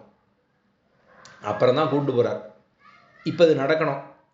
ஆனா ஆழ்வாரை பொறுத்தவரை இந்த திருப்பானாழ்வார் இருக்காரு, நம்ம ஆழ்வாரை கொண்டு போனாரானா அப்பதான் கேட்கிற பெருமாள் தேவாள் திருமேனியோட கொண்டு போகணும். இந்த திருமேனில தான் திருவிருத்தம் வந்தது, இந்த திருமேனில தான் திருவாசிரி வந்தது, இந்த திருமேனில தானே பெரிதிருந்தாதி வந்தது, இங்கே தானே திருவாய்மொழி வந்ததுன்னு கூட்டி கொண்டு செல்ல வேணும்னு ஆசை பெருமாளுக்கு. ஆனால் ஆழ்வார் சொல்றார், சாஸ்திரம் அப்படி சொல்லியே பெருமாளே, தேவாள் தானே இந்த சாஸ்திரத்தை கொடுத்தது, திருமேனியோரெல்லாம் கூட்டிகிட்டு போக முடியாது, ஆத்மாவை மட்டும்தான் கொண்டு போகணும். பஞ்சீகரணம் பண்ணப்பட்டதான இந்த சரீரமானது தாழ்ந்தது, இந்த சரீரத்தோடு கொண்டு போக முடியாது தேவாள் தானே சொல்லியிருக்கு. இப்போ தேவாளே அதை மீறலாமா? அப்படி சொல்லமோ இல்லையோ? யார் ஒருத்தர் சட்டத்தை ஏற்படுத்துகிறானோ அவன் சட்டத்தை அவனே உடையக்கூடாது, சொல்கிறமா இல்லையா? The law maker should not be the law பிரேக்கர்னு வேறு சொல்கிறாளோ இல்லையோ? அப்போ பண்ணக்கூடாதுன்னு சொல்கிறாளா இல்லையா? அப்படின்னா அப்படி செய்யக்கூடாது, தேவாலயம் மாதிரி செய்யலாமா அப்படின்னு கேட்க அப்புறமா கூட்டி கொண்டு சென்னார். திருமேனியில் தான் ஆத்மாவை மட்டும் கூட்டி கொண்டு சென்னார்னு சொல்லணும்னா, இப்போ அதெல்லாம் ஆழ்வார்கிட்ட இல்லை. இந்த ஆழ்வார் பார்த்தார் வாரும் அப்படின்ட்டு நேராக கூட்டிட்டார். இப்போ அந்த ஆழ்வாருக்கு பெரியவருமாளை சேவிக்கணும். அப்போ ஞானிய விக்கிரகத்தோடைய ஆதரிக்குங்கிற பெருமை உண்டு. இந்த ஆழ்வாருக்கு இருக்கக்கூடிய பெருமை 10 பாசுரங்களாலே. ராமானுஜன் உத்தந்தாதியில் ஒரு பாசுரம் உண்டு. சீரியனான்மறை செம்பொருள் செந்தமிழால் அளித்த பாரிகளும் புகழ்ப்பான் பெருமாள் சரணாம்பதும தாரியில் சென்னிய ராமானுஜனை சார்ந்தவர்தம் காரியவன்மை என்னால் சொல்லொணாது இக்கடலிடத்தேன்னு முடிகிறார். சீரியனான்மறை செம்பொருள், நான்மறையில் இருக்கக்கூடிய செம்பொருளை எல்லாம் கொடுத்ததான பெருமை சீரியனான்மறை செம்பொருள் செந்தமிழால் அளித்த பாரியலும் புகழ்ப்பான் பெருமாள். திருப்பானாழ்வாரை கொண்டாடுகிறார் திருவரங்கத்தமுதனார். அப்படி அப்போ இந்த ஆழ்வாருக்கு பெரியவருமாளை சேவிக்கணும்னு ஆசை. ஏன்னா அவர் இருக்கிறதோ திருக்கோழியூரிலே, உறையூரிலே. அங்கேருந்து வந்து சேவிக்கணும்னா நடுவில் காவேரி இருக்குது. காவேரியில் அவர் அந்த நாள்லாம் அப்படிலாம் எல்லாரும் உள்ளே வந்துட மாட்டா. இவர் அப்படியே ஒரு ஓரத்தில் நின்றுட்டு பெருமாளை சேவிக்கிறார். வீணையும் கையுமாக, அப்படியே வீணையும் கையுமாக. ஏன்னா இவர் வீணை வச்சுட்டு பாணர் குலத்திலே வந்தபடினாலே பெருமாளை வீணையை வச்சுட்டு அப்படியே மனதில் நினைச்சு கொண்டே இருக்கார். அப்படியே புஷ்ப தியாக போகமண்டபங்களிலே பணிப்பூவும் வீணையங்கையுமாக இருக்கக்கூடிய அந்தரங்கரை முடிவண்ணவனும் வைதிகோத்தமனும் மகாமுனியும் அனுவர்த்தித்த கிரமம்னு ஒரு சூர்ணிகை அழிமணவாள பெருமாள் நாயனார் தன்னுடைய ஆச்சாரிய ஹதயத்திலே தெரிவிக்கிறார். புஷ்ப தியாக போக மண்டபங்களில், புஷ்ப மண்டபம்னா திருமலை, தியாக மண்டபம்னா காஞ்சிபுரம், போக மண்டபம்னா நம்ம திருவரங்கம். அப்போ புஷ்ப தியாக போக மண்டபங்களில் 3 விஷயம். புஷ்ப தியாக போக மண்டபங்களில் பணிப்பூவும் ஆலவட்டமும் வீணையும் கையுமாக அந்தரங்கர். புஷ்ப மண்டபத்தில் யாருன்னா குறும்பருத்த நம்பின்னு ஒருத்தர் இருந்தார். குறும்பருத்த நம்பி, குறும்புனா இந்த பிள்ளை ரொம்ப குறும்பு பண்ணுது அப்படிம்போம். குறும்புன்னா முக்குறும்பு அறுத்தது. தரமதம், வித்யாமதம், அபிஜாத்திய மதம்னு 3 மதங்கள். அதுதான் மனுஷன்கிட்ட இருக்கக்கூடாது, ஆனால் இருக்கும். தனமதம், நிறைய பணம் இருக்குங்கிற ஒரு மமதை கூடவே கூடாது. வித்யாமதம், நிறைய படிச்சிருக்கோம் அப்படிங்கிற மதம் இருக்கக்கூடாது. ஆபிஜாத்திய மதம், உயர்ந்த குலத்திலே பிறந்துள்ளோம் அப்படிங்கிற ஒரு மமதை இருக்கக்கூடாது. இதெல்லாம் இருந்ததுன்னா அதெல்லாம் வச்சுக்க வேண்டியதுதான். பெருமாளுக்கு பிடிக்க போகிறதில்லை. அப்படின்னா இந்த முக்குறும்பு அறுத்ததான நம்பி இருந்தார் அங்கே. அவர் என்ன பண்ணாருன்னா திருமலை பெருமாளை போய் சேவிக்கணும் அப்படின்னு அவர் என்ன பண்ணுறாருன்னா, குயவன், ஒரு மண்பாண்டம் பண்ணுறவர். அவர் நிச்சயப்படி மண்பாண்டம் பண்ணுவாரோ இல்லையோ, பண்ணுறதுக்கு முன்னாடி என்ன பண்ணுவாராம், அவர் மண்ணால் புஷ்பம் பண்ணுவாராம். மண்ணால் புஷ்பம் பண்ணி பெருமாளுக்கு புஷ்பமாக வாங்கி சாத்தாம மண்ணால் புஷ்பத்தை பண்ணி அதை கொண்டு போய் பெருமாள் திருவடி, அவர் ஏதோ படம் வச்சுருந்துருக்கார், அதில் போய் திருவடி சேர்த்துட்டு வரான். சேர்த்தா என்ன ஆகுனா, திருமலையில் பெருமாளுக்கு தலை மேலே புஷ்பம் இருக்குமா. புஷ்பம் இருக்குமா. திருமலையில் தொண்டமான் சக்கரவர்த்தின்னு ஒரு ராஜா இருந்தான். அவன் பெருமாளுக்கு நிச்சப்படியே பெரிய பெரிய மாலையாக கொண்டு வந்து சேர்க்குறான். இவன் தொண்டமான் சக்கரவர்த்தி நிச்சயப்படி பெருமாளை போய் சேர்க்க போவான். இவரோ கீழே இருக்கார். இவர் மண் புஷ்பம் கீழே திருப்பதியிலே சேர்க்கிறார். அங்கே பார்த்தோம்னா திருமலையில் பெருமாள் தலை மேலே புஷ்பம் நிற்கிறது. இவர் மண்ணால் போட்டது அங்கே இருக்குது, அவருக்கு புஷ்பமாக இருக்குது. இவர் சாத்தின புஷ்பம் கீழே தள்ளிவிடுவார் பெருமாள். இவர் தொண்டமான் சக்கரவர்த்தி போய் சேர்ந்தா எப்படி இருக்கும், நான் புஷ்பம் சாத்துறேன், மேலே ஏதோ புஷ்பம் இருக்குது, என்னோட புஷ்பம்லாம் கீழே தள்ளியிருக்கு. அவன் ராஜா தானே, அவனுக்கு யோஜனை காட்டா சொல்ல மாட்டேன்ட்டா பெருமாள். ஏன்னா தொண்டமான் சக்கரவர்த்தியும் பெருமாளும் பேசுகிற அளவுக்கு ரொம்ப நெருக்கம். சங்கு சக்கரத்தையே கொடுத்துட்டார். கடைசியில் அதுதான் விதியை மாட்டிது. சங்குரு சக்கரமே இல்லைவர் வேறு யாராக்கும் அப்படி சொல்லிட்டா எல்லாரும். அப்புறம் ராமானுஜர் போனார், போய் எல்லாம் சங்கு சக்கர அப்பனுக்கு செங்காழி அடித்த விடுவான்னு பெருமை உண்டு ராமானுஜருக்கு. அது தனி சரித்திரம். அப்படின்னா அந்த பெருமாள் தானும் மண் புஷ்பத்தை தனக்கு மேலே தலையில் வச்சுட்டார். அப்படின்னா பெருமை யாருக்குன்னா குறும்பருத்த நம்பிக்கை பெருமை. ஏன்னா ஏன் அவர்கிட்ட பெருமாள் சொல்ல மாட்டார் காரணத்தை அப்படின்னா, நீ என்னைக்கு காரணத்தை சொல்றியோ அன்னைக்கு எனக்கு மோட்சம் யார்ட்டையாவது உண்மையை சொல்லிட்டேன்னா, இது குறும்பருத்த நம்பி பெருமாள்கிட்ட கேட்டது. அவர்கிட்ட சொல்றார், நீ மட்டும் என்னோட உண்மையை சொல்லிட்டேன்னா, நான் தான் புஷ்பம் கொடுக்குறேன்னு சொல்லிட்டேன்னா எனக்கு மோட்சம் கொடுக்கணும்னு சொல்லிட்டார். அதனால வச்சிருக்காரு, சொல்லாமே வச்சிருக்காரு.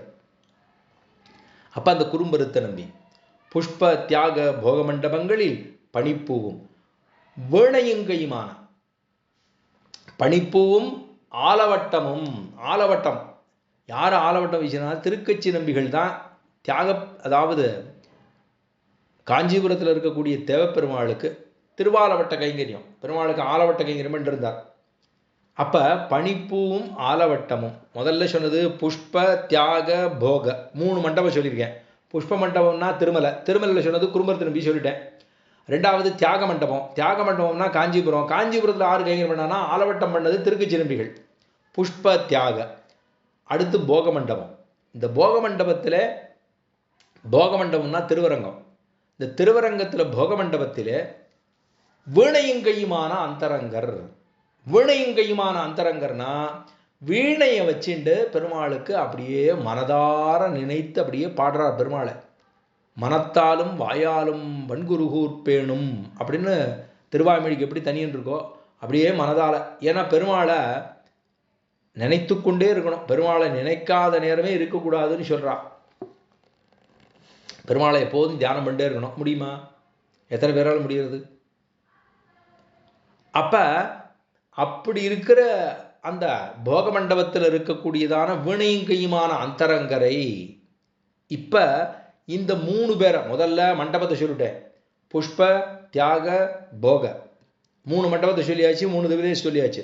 அங்க 3 பேர் ஆறாறு குறும்பருத்த நம்பி, அதுக்கப்புறம் ஆலவட்டம் வீசின திருக்கச்சி நம்பி, அதுக்கப்புறம் திருப்பானாழ்வார். வீணையுங்கையுமான அந்தரங்கர்னா திருப்பாழ்வார், அதுதான் இங்க தலைப்பு. வீணையுங்கையுமான அந்தரங்கர் ஆழ்வார்.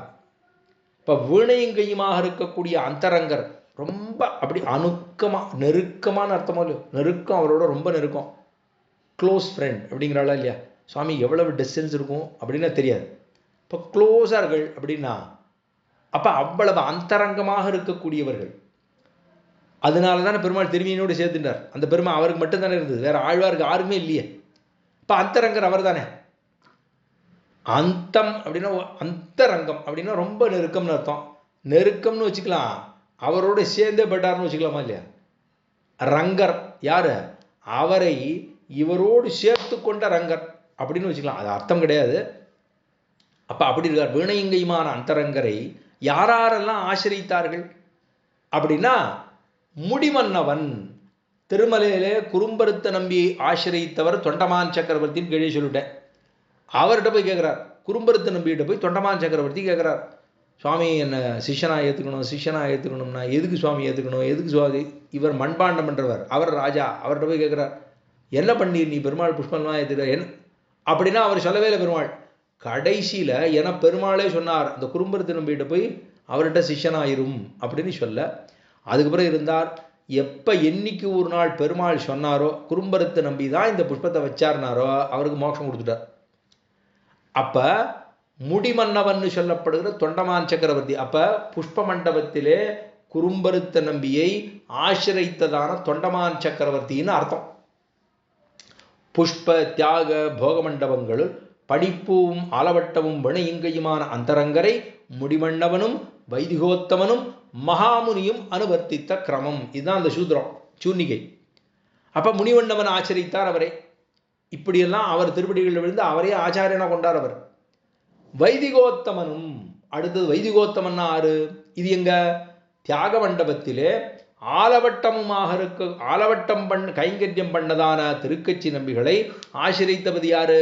வைதிகோத்தமர்னு சொல்லப்படுகிறதான யார் அவர்? அவர்தான் பகவத் ராமானுஜர்.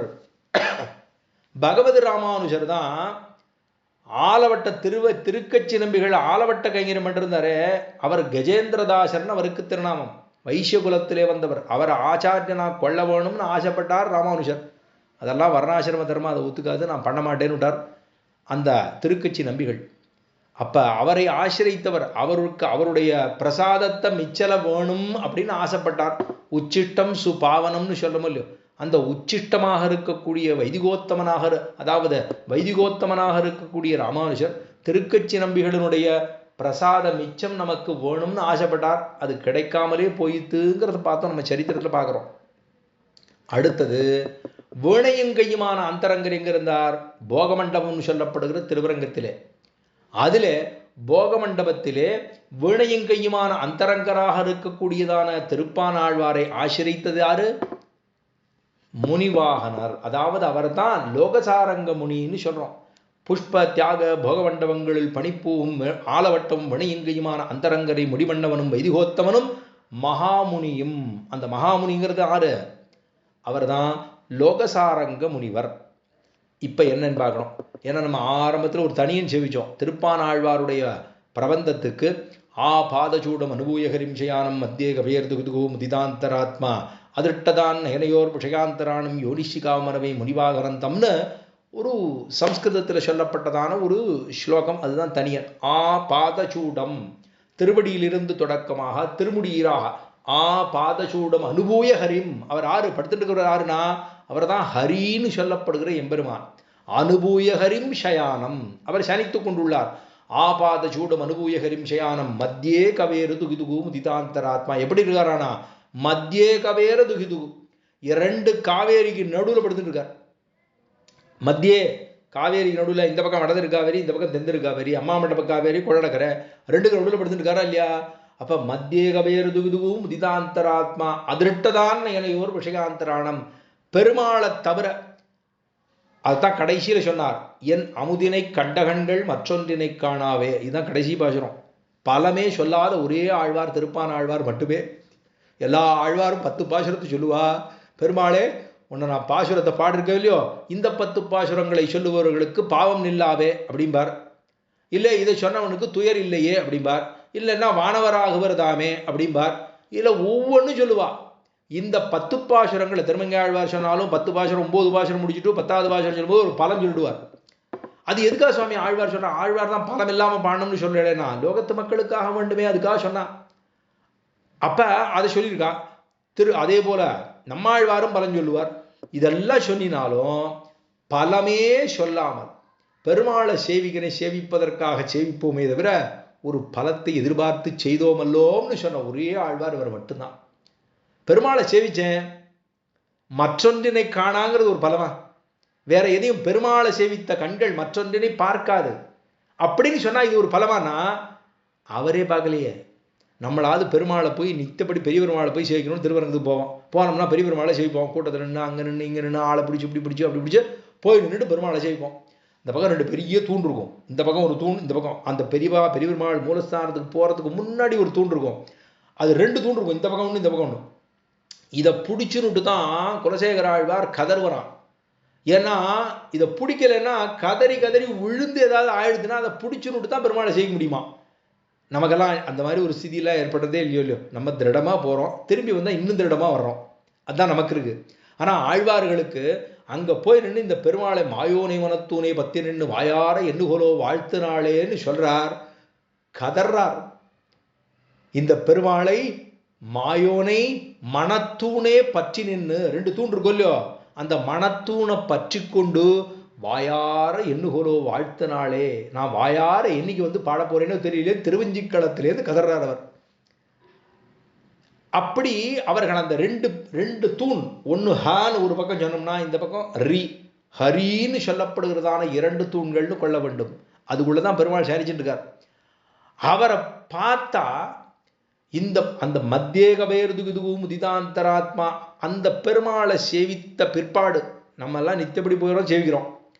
நம்மெல்லாம் திருப்பானாழ்வாரோட ஒருபடி வசந்தவான்னு கூட சொல்லிக்கலாம். அது வேற விதமாக சொல்லிக்கணும். ஏன்னா திருப்பானாழ்வார் ஒரு தடவை தான் சேவிச்சார் பெரிய பெருமாளை. நம்ம எவ்வளோ தடவை சேவிச்சிருக்கோம்? அடியேன் திருப்பானாழ்வாரை விட ரொம்ப உயர்ந்தவன் அப்படின்னு இதை மட்டும் கேட்டு போயிட்டோம்னா இந்த சுவாமி வளர்றார் அப்படின்னு விடுவோமா இல்லையா? ஆனால் திருப்பானாழ்வார் ஒரு தடவை தான் சேவிச்சார், பெரிய பெருமாளோட சேர்ந்துட்டார். நம்ம பல்லாயிரம் தடவை சேவிச்சாலும் இன்னும் சேரலையே. அப்படின்னா ஆறு உயர்ந்தவர்கள்னா திருப்பானாழ்வார் ஒருத்தர் தான். அதுதான் ஞானியை விக்கிரகத்தோட ஆதரிக்கும்னு சீவஜனபூஷணத்திலே பிள்ளவலகாரியன் தெரிவித்தார். ஆக இவர் வாட்டுக்கு வீணை வாசிச்சுட்டு இருக்கார். அப்போ வைதிகோத்தமனும் மகாமுனியும் அனுவர்த்தித்த கிரமம். இவர் பெருமாளை சேவிச்சுட்டே இருக்கார். அங்கம் அவர் தான் லோகசாரங்க முனிவர்னு ஒரு முனிவர். அவர் தான் பெருமாளுக்கு கைங்கரம் பண்றவர். அவர் வந்தார். அவர் வந்து பெருமாளுக்கு தேர்த்தம் எடுக்கணும். தேர்த்தம் எடுக்கிறதுக்காக இவர் வந்திருக்கார். எட்டிப்போன்னு சொல்லியிருக்கார். இவருக்கு காதை பள்ள பெருமாள் அப்படியே வீணையும் கையுமான அந்தரங்கர பெருமாள் நினைச்சுன்னு அப்படியே ஆடிண்டே பாடிட்டு இருக்கார். கண்ணை மூடின்னு மெய் மறந்து போய் பெருமாளை ரசிச்சுட்டு இருக்கார். சேவிச்சதே இல்லை. உறையூர்ல இருக்கார், ஆனால் சேவிச்சதே இல்லை. பண்ணிருக்கார். இவர் எட்டிப்போன்னார். இவருக்கு காது மடலை ஒன்றும் மடலை. கல்லை விட்டு அடிச்சுட்டார். அடிச்சா பட்டுடுத்து ரத்தமாக கொட்டுது. அப்பவும் தெரியல இவருக்கு. அப்பவும் தெரியல, பெருமாள் பாடிட்டே இருக்கார். இவர் சத்தாம்போ அப்படின்னு தேர்த்தம் எடுத்துன்னு போயிட்டார். போய் பெரிய பெருமாள் சன்னதியில் போய் கதவை திறக்கணுமோ இல்லையோ, பெருமாள் திறக்கவே இல்லை.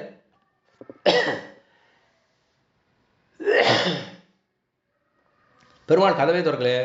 அசரீர் மட்டும் வருது. நீ என்னுடைய பக்தனிடத்தில் போய் ரொம்ப அபசாரப்பட்டிருக்கே. ஏன்னா பெருமாள்கிட்ட அபசாரப்பட்டால் கூட ஆர்வம் ஒன்றும் சொல்ல மாட்டார். அவர் ஒன்றும் சொல்ல மாட்டார். பாகவதனிடத்தில் அபசாரப்பட்டால் பிடிக்கவே பிடிக்காது. அந்த பாகவத அபசாரம் என்பது குரூரம்னு சொல்கிறார் நம்ம சம்பிரதாயத்தில். குரூரம்னா அந்த பாகவதனிடத்திலே தான் திரும்ப போய் கேட்கணுமே தவிர பெருமாள்கிட்ட போய் பிரார்த்திச்சு ஒரு பிரயோஜனம் இல்லை, கொடுக்க மாட்டார்.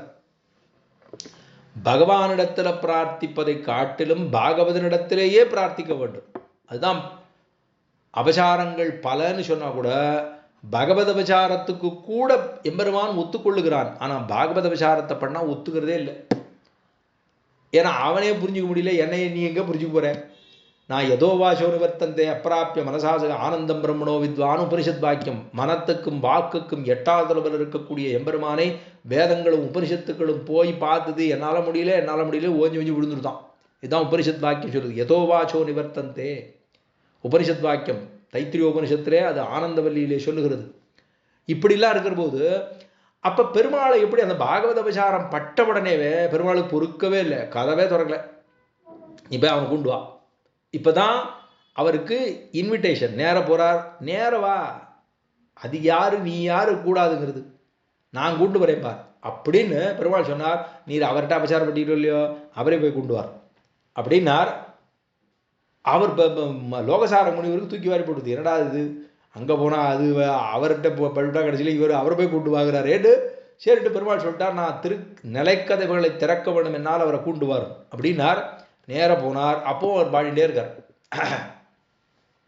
ஆழ்வீர் கூட்டுவார். அவர் காது விடல. அப்புறம் ரொம்ப பிடிச்சி அவரை உலுக்கி அவர் பார்க்குறார். சுவாமி அபசாரம். அதெல்லாம் ஒரு அபசாரம் இல்லை, அடியன் தான் அபசாரப்பட்டு பெருமாள் கூண்டு வர சொன்னார்னா வரமாட்டேங்கிறார் இவர். ஏன்னா அந்த நாளெல்லாம் உள்ளுக்குள்ளே அப்படி வந்துடுறது இல்லை.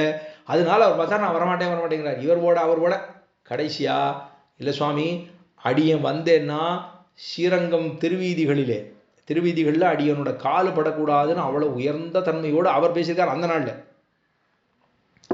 இன்னைக்கு நம்ம காலனியை போட்டுக்கொண்டு நான் திருவரங்கத்திலே பெருமாள் பிரதட்சணம் பண்ணுறேனா இல்லை வாக்கிங் போகிறேனான்னு பார்த்தோம்னா பூர்வாச்சாரியர்கள் அத்தனை பேரும் பொன்னடி சாத்தின இடம் அது. பெருமாள் புறப்பாடு கண்டுருளி வர்ற இடம் இல்லையா? பெருமாள் புறப்பாடு கண்டுருளி இன்னைக்கு அதுக்கு தகுந்தாப்புல கோளாறுகளும் இருக்குங்கிறதையும் ஒத்துக்கிட்டு தான் வேணும். அங்கே சாலைன்னா மணல் வெளியாக இருந்தால் முன்னாடி மணல் வெளியாக இருந்தது, மரங்கள்லாம் கூட இருந்தது. இப்போ அதெல்லாம் இல்லை, எல்லாம் ஒரே தாரில் போட்டு கல்லுக்கெல்லாம் போட்டோம்னா அது எப்படி போகிறது? அதுவும் கஷ்டமாக தான் இருக்குது. ஆனால் பெருமாள் புறப்பட்டு வர்றாருன்னா இவர் வரமாட்டேன்றார். அடியனோட கால் அங்கே படக்கூடாதுன்னார். தேவாள் காலை படக்கூடாது, திருவடி படக்கூடாதுன்னா ஒரு வழி சொல்கிறேன், அடியன் தோளில் ஏறிக்கும் அப்படின்னுட்டார். தோளில் ஏறிக்குன்னா சுவாமி இதை விட அபசாரம் உண்டா அப்படின்னா திருப்பானாழ்வார். நீர் வாரம் உம்மை திருவடி கீழே படாது, அடியன் தோளில் கொண்டு போகிறேன். ரொம்ப படாத பாடுபட்டு அவரை சம்மதிக்க வச்சு அதுக்கப்புறம் அவர் தோளில் தூக்கிட்டு மத்திய கவேருதுவும் திதாந்தராத்மா அதிர்ஷ்டதான் நயனையோர் விஷயாந்தராணம். வேற ஒரு பக்கம் கண்ணு எம்பெருமானை பார்த்த கண்களாலே மற்றொன்றை பார்க்க மாட்டோம்னு இருந்தவர் பார்க்கவும் இல்லை. அவர் தோளில் வச்சுட்டா அப்படியே தியானிச்சுட்டே வரார். பெருமாளை சேவிச்சதே இல்லை இது வரைக்கும். இப்போ தான் முதல்ல திருவரங்கத்துக்கு உள்ளேயே நுழைகிறார், அதுவும் லோகசாரங்க முனிவரோட தோளில். அதுக்காக தான் அவருக்கு என்ன தெரியுமா பேர்? முனிவாகனர் அப்படின்னு பேர். திருப்பானாழ்வார் முனிவாகனர்னே பேர். வாகனம் பெருமாளுக்கு பல வாகனம் உண்டு. பெருமாளுக்கு யானை வாகனம் உண்டு, யாழி வாகனம் உண்டு, கற்பக விருட்சம் உண்டு, எல்லா வாகனமும் பெருமாளுக்கு. கருட வாகனம் உண்டு, ஹனுமந்த வாகனம், எல்லா வாகனமும் இருக்கும். பெருமாளுக்கு மனுஷரா வியாகனம் மட்டும் வச்சிருக்காரா பெருமாள் பாருங்கன்னா. பெருமாள் மனுஷனை பக்கத்திலே விடுறதில்ல. இவன் 4 வீதி சுற்றி கொடுத்து எங்கேயா விட்டு போயிட்டாரா நம்ம எங்கே பண்றது? நம்ம அச்சாவதாரமாக சிலரூபமாக நின்றுட்டு இருக்கோம். அவனை வச்சுட்டு தான் நம்ம போய் இங்கே நம்மளை. அதனால மனுஷ வாகனம் மட்டும் பெருமாள் கிடையாது, எல்லா வாகனம் வச்சுருக்கார். மிருகங்கள் எல்லாம் வச்சுருக்கார். ஹனுமந்த வாகனம் வச்சுருக்கார், யாழி வாகனம் வச்சுருக்கார், குதிரை வாகனம் வச்சுருக்கார், கருட வாகனம் வச்சுருக்கார், கற்பக விருட்சம் வச்சுருக்கார், அம்ச வாகனம் வச்சுருக்கார். எல்லா வாகனமும் உண்டு, மனுஷ வாகனம் மட்டும் கிடையாது. அந்த முனி லோகசாரங்க முனிவரையே தன்னுடைய வாகனமாக கொண்ட ஒரே பெருமையை திருப்பானாழ்வாருக்கு மட்டும்தான் உண்டு. அந்த தைரியம் பெருமாளுக்கே இல்லைன்னு கூட சொல்லாமோ. அப்படி அவர் பார்த்தார், கொண்டார், நேர கொண்டு அப்படியே கூட்டின்னு வரார். உள்ளுக்குள்ளே கொண்டு வர மனசால நினைச்சிட்டே வரார். அமலநாதி பிரான் அடியார்க்கென்னையாட்படுத்த விமலன் விண்ணவர்கோன் விரையார் பொழில் வேங்கடவன் நிமலன் நின்மலன் நீதிவானவன் நேழ்மதிலரங்கத்தம்மான் திருக்கமலபாதம் வந்து என் கண்ணின் உள்ளனவுக்கின்னதே. கண்ணுக்குள்ளே போயிடுதான். பெருமானுடைய திருவடி இருக்கே அது ரெண்டு இவர் கண்ணின் உள்ளன ஒக்கின்னதே. உள்ளுக்குள்ளே போயிடுதான், உள்ளேயே போயிடுதான். பெருமாளோட திருவடி கண்ணுக்குள்ளே போகுமானா போயிடுதான். அவர் சொல்றார் பாருங்க, அமலன் ஆதிபிரான் அமலன் ஆதிபிரான் அடியார்க்கென்னையா ஆட்படுத்த விமலன். அடியவர்களுக்கு என்னை ஆட்படுத்த வேணும். எவ்வளவு உயர்ந்த வாக்கல்ல. அடியவனுக்கு பகவானுக்கு ஆட்படுத்த வேணும்னு சொல்ற மொதல் பாசுரம் அமலன் ஆதி பிரான் அடியார்க்கென்னையை ஆட்படுத்த விமலன். குத்தமே இல்லாதவன், கலங்கமே இல்லாதவன், தோஷமே இல்லாதவன், அடியார்க்கென்னை ஆட்படுத்த விமலன் விண்ணவர்கோன் நித்தியசூர்களுக்கு நாயகன் விண்ணவர்கோன் விரையார் பொழில் வேங்கடவன். அவன் தான் இருக்கான், திருமலையில் இருக்கான். விரையார் பொழில் வேங்கடவன் நிமலன் நின்மலன் நீதிவானவன் நேழ்மதிலரங்கத்தம்மான். அங்க இருக்கிறவன் தான் இங்க இருக்கான், நேழ்மதிலரங்கத்தம்மான் திருக்கமலபாதம் வந்து. பெருமானுடைய திருக்கமல பாதம் வந்து என் கண்ணில் உள்ளன ஒக்கினது. பாதம் வந்து அப்படியே கண்ணுக்குள்ள போயிட்டான். கண்ணை திறந்து பார்த்தா பெருமாள் திருவடி தான் தெரியுது. நமக்கெல்லாம் அப்படி என்னைக்காவது தெரிஞ்சிருக்கா? ஒரு நாளும் தெரிஞ்சதா தெரியல. நம்ம அதெல்லாம் நினைச்சுண்டாவது பெருமாள் நினைச்சுண்டாவது படுத்துக்கிறோமான்னா, எத்தையோ இந்த அரை மணிக்கு எத்தையோ ஒன்று பார்த்துட்டு நம்ம படுத்துட்டோம்னா 10:30 மணிக்கு 8 மணிக்கு உட்கார்ந்தோம்னா 1/2 மணிக்கு ஒன்று மாத்திரான், 1/2 மணிக்கு ஒன்று மாத்திரான். இதை பார்க்கணும் அதை பார்க்கணும்னு இருக்கிற கோளாறு லோகத்தில் ஆறாரை எப்படி கெடுக்கலாம், எப்படி கொலை பண்ணலாம், எப்படி வஞ்சனை பண்ணலான்னு அத்தனையும் 2.5 மணி நாள் பார்த்தோம்னா நம்ம மனசு என்ன ஆகும்? அதே தான் ஆகும். அப்போ அதெல்லாம் பார்த்துட்டு நம்ம போய் படுத்துட்டோம்னா அதே தான் கனவுல வரும். ஆரோ புலி துரத்துற மாதிரி தான் கனவு வருமே தவிர வேற எதுவும் வரப்போறது இல்லை. பகவத் சிந்தனையா வரப்போறது இல்லை. பகவத் சிந்தனைன்னு வரணும்னா காலம்பர்லேருந்து பஞ்சகால பராயணர்களா இருக்கணும்னு சாஸ்திரம் சொல்லுது. அதாவது அபிகமனம், உபாதானம், இஜ்ஜா, சுவாத்தியாயம், யோகம்னு பஞ்சகால பராயணர்களா 5 விதமா ஒரு நாள் 60 நாழிகைய 12 நாழிகையா பிரித்து 5 விதமா அதை வச்சுக்கணும். முதல்ல காத்தால 3:45 மணிக்கு எழுந்துக்கோ, பிரம்ம முகூர்த்தத்தில் எழுந்துக்கோ, ஏந்துண்டு அதுக்கப்புறமா பெருமாளுக்கு அதுக்கப்புறமா காலக்கடன்கள்லாம் முடிச்சுட்டு 1 நாழிகை, அதுக்கப்புறமா தனியாக அதை வச்சுட்டு தீர்த்தமாடி பெருமாளுக்கு இப்போ பண்ணுற பூஜைக்கு பண்ணுறது, திருவாராதனத்துக்கு பண்ணுறது எல்லாத்தையும் சேகரம் பண்ணி வச்சுக்கோ. அதுக்கப்புறம் பெருமாளுக்கு திருவாராதனத்துக்கு பண்ணுறதுக்கு வச்சுக்கோ, எல்லாத்தையும் பண்ணிட்டு அது முடிச்ச உடனே திரும்ப சாஸ்திர விசாரத்துக்கு உட்காரு. அது முடிச்சதுக்கப்புறம் நேரம் இருந்தால் கொஞ்சமாக சாப்பிட்டுக்கோ. இது கொஞ்சமாக சாப்பிட்றதா? நம்ம காத்தால 1 மணி, மத்தியானம் 1, சாயந்தரம் 1, ராத்திரி 1, படுத்துக்கிறதுக்கு முன்னாடி 1, எல்லாத்தையும் சாப்பிட்டு படுத்து இது வரைக்கும் வச்சு நம்ம படுத்தோம்னா அப்புறம் பகவத் சிந்தனைங்கிறது என்னமா வரும்? வரவே போகிறதில்லை. ஆகாரத்தை பிரதானமாக வைத்தோம் என்னால் எம்பெருமான்கிற ஆகாரம் நமக்கு தெரியுமா? தெரிய போகிறதில்லை. அப்போ அது இல்லாமல் போயிடுது. அப்போ இப்படி பிரித்து கொண்டு அதுக்கப்புறமா படுத்துக்கிற போது எப்படி இருக்கணும்னா பகவத் சிந்தனையோடையே படுத்துக்கொள்ள வேணும் அப்படி சொல்கிறா. படுத்துட்டா எம்பெருமான் சரி இந்த பக்தன் பரமபக்தனாக இருக்கான், ஒரு நம்ம ஒருவேளை அப்படி இப்படி சிந்தனையாவது கொடுப்போம் அப்படின்னு பெருமாள் அதுக்கு நமக்கு கிருப்பை பண்ணுவாராக இருக்கும். அது இல்லாமல் இவர் இப்படியே சேவிச்சுட்டே போகிறார். அடுத்து உவந்த வெள்ளத்தனாய் உலகமல கண்ணை மூடின்னு சேவிச்சுட்டே போகிறார். அவர் ஆரம்பிக்கிறது வருங்க, அமலநாதி பிரான் அக்ஷரம் உவந்த உள்ளத்தனாய் உலகமளந்தண்டமுற நிபந்தனள் முடியன் அன்னநேர்ந்த நிஜாச்சரரை கவந்த வெங்கனை காகுத்தன் கடியார் பொழிலரங்கத்தம்மான் அரைச்சி வந்த ஆடையின் மேல் சனதாகம் என சிந்தனையே. முதல்ல திருவடி தான் செய்யணும். முதல்ல திருமுடி செய்யக்கூடாது. முதல்ல திருக்கமலபாதம் வந்து என் கண்ணில் உள்ள இதெல்லாம் மனசுக்குள்ள நினைச்சுட்டே வரார். அவர் உள்ள திருவடி செய்கிறோம். அப்புறம் அவர் திருமேனியில் இருக்கக்கூடிய அரைச்சி வந்த ஆடை, பெருமாள் மேல் இருக்கக்கூடிய பட்டு பீதாம்பரத்தை செய்கிறார். அதுக்கப்புறமா எழில் உந்தின்னு சொல்லப்படுகிற உந்தியில் நான் முகனை படைத்தான் ஆழ்வார் தெரிவிக்கிறார். உந்தியிலே நான் முகனை படைத்தான் அப்படின்னு அந்த உந்தி, அழகான உந்தி. அந்த உந்தி அப்படியே சுருண்டு சுருண்டு சுருண்டு சுருண்டு அவ்வளோ அழகா இருக்கே. அந்த உந்தியை சேவிக்கிறார். அதுக்கப்புறம் பார்த்தோம்னா திருமார்பு சேவிக்கிறார். அரைச்சி பட்டு பீதாம்பரம். அதுக்கப்புறம் ஒன்று ஒன்றா சேவிச்சிருக்காரோ. காட்டவே கண்ட பாதகமலம், நல்லாடை, உந்தி, தேட்டரம், உதரபந்தம், இடுப்பில் இருக்கிறது உதரபந்தம், திருமார்பு, கண்டம், செவ்வாய், வாட்டமில் கண்கள் முனியேறி தனி புகுந்து, இப்படி ஒவ்வொரு அவயவங்களா சேவிச்சுன்னு வரார். அப்படி ரெண்டாவது உவந்த உள்ளத்தனாய்னு சொன்னார். முதல்ல அமலநாதிபிரான், ரெண்டாவது உவந்த உள்ளத்தனாய், மூணாவது மந்திபாய் வடவேங்கடமலை வானவர்கள் சந்தி செய்ய நின்னான் அரங்கத்தர வினனையான் அந்திபோல் நிறத்தாடையும் அதன் மேலையனை படைத்ததோரில் உந்தி மேல தன்னோ அடியேன் உள்ளத்தின் உயிரே. மூணாவது மந்திபாய் வடவேங்கடமாமலை மகாரம். முதல்ல அமலநாதிபிரான் அகாரம், உவந்த உள்ளத்தனாய் உகாரம், மந்திவாய் வடவேங்கடமாமலை மகாரம்.